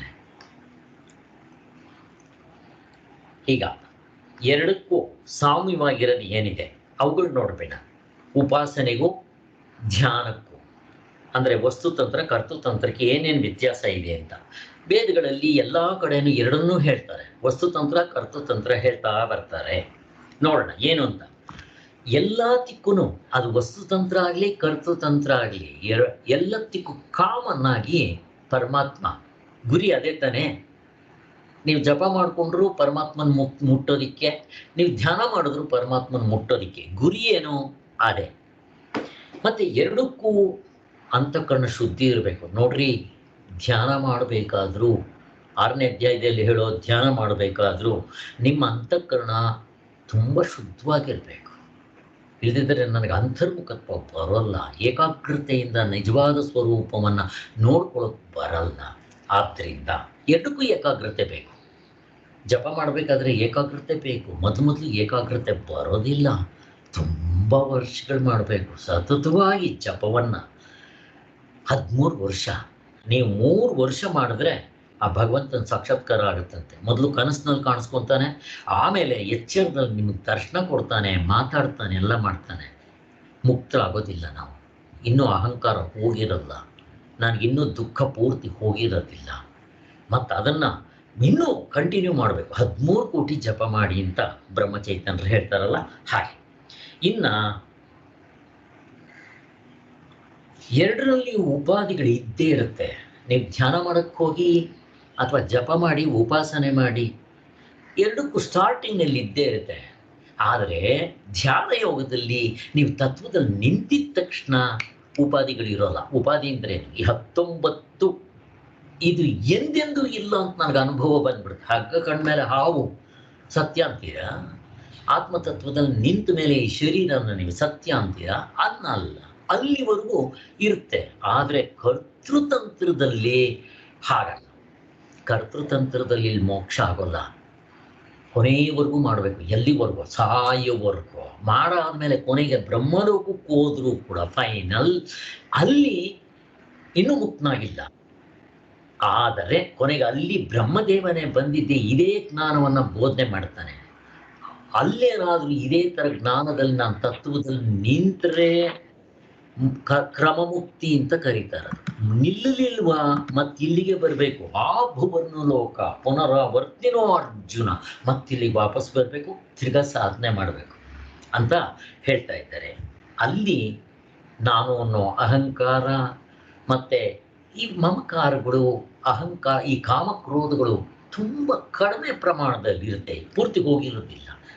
ಹಗ್ಗ ಕಾಣೋವರೆಗೂ ನನಗೆ ಹಾವು ಸತ್ಯವಾಗಿ ಇದ್ದೇ ಇರುತ್ತೆ. ಇಷ್ಟು ಜ್ಞಾಪಕ ಇಟ್ಕೊಳ್ಳಿ ಸಾಕು. ಎರಡಕ್ಕೂ ಉಪಾಧಿಗಳು ಬೇಕಾಗುತ್ತೆ ಸ್ಟಾರ್ಟಿಂಗ್ನಲ್ಲಿ. ಉಪಾಧಿಗಳು ಇಟ್ಕೊಂಡೇ ಹೋಗಬೇಕು. ಇವಾಗ ನೀವು ಶ್ರವಣ ಕೇಳ್ತಾ ಇರ್ತೀರಾ, ಉಪಾಧಿ ಇರಬೇಕು, ಮನನ ಮಾಡ್ತೀರಾ, ಉಪಾಧಿ ಇರಬೇಕು. ಯಾವಾಗ? ಸ್ಟಾರ್ಟಿಂಗ್ನಲ್ಲಿ. ಆದರೆ ಕೊನೆಯಲ್ಲಿ ನೀವು ತತ್ವದಲ್ಲಿ ನಿಂತಿದ ತಕ್ಷಣ ಆಗಲೇ ಇಮ್ಮಿಡಿಯೇಟ್ ಆಗಿ ಉಪಾಧಿಗಳು ನನಗೆ ಮಾತ್ರ ಅಲ್ಲ, ನನಗೂ ಬೇರೆಯವ್ರಿಗೆ ಯಾರಿಗೂ ಅಂದಿಲ್ಲ, ಇಂದಿಲ್ಲ, ಮುಂದಿಲ್ಲ, ಎಂದೆಂದೂ ಇಲ್ಲ ಅಂತ ಅನುಭವ ಬರುತ್ತಂತವ. ಹೆಂಗಿರ್ಬೇಕ್ರಿ ಇದು? ಈ ಸಾಮ್ಯ ಇರೋದ್ರಿಂದಲೇ ಎರಡಕ್ಕೂ ಒಂದೇ ಅರ್ಥ ಹೇಳ್ತಾರೆ. ಇಲ್ಲಿಗೆ ನಾನು ನಿಲ್ಲಿಸಿರ್ತೀನಿ. ಇನ್ನು ಇವೆರಡಕ್ಕೂ ಇನ್ನು ಸ್ವಲ್ಪ ಹೀಗೆ ಕಂಟಿನ್ಯೂ ಮಾಡ್ಕೊಂಡು ಹೋಗೋಣ. ಸಾಧನೆಗಳನ್ನ ಹೇಳ್ತಾರೆ. ಓಂ ಶಾಂತಿ ಶಾಂತಿ ಶಾಂತಿ. ಜೈ ಗುರು.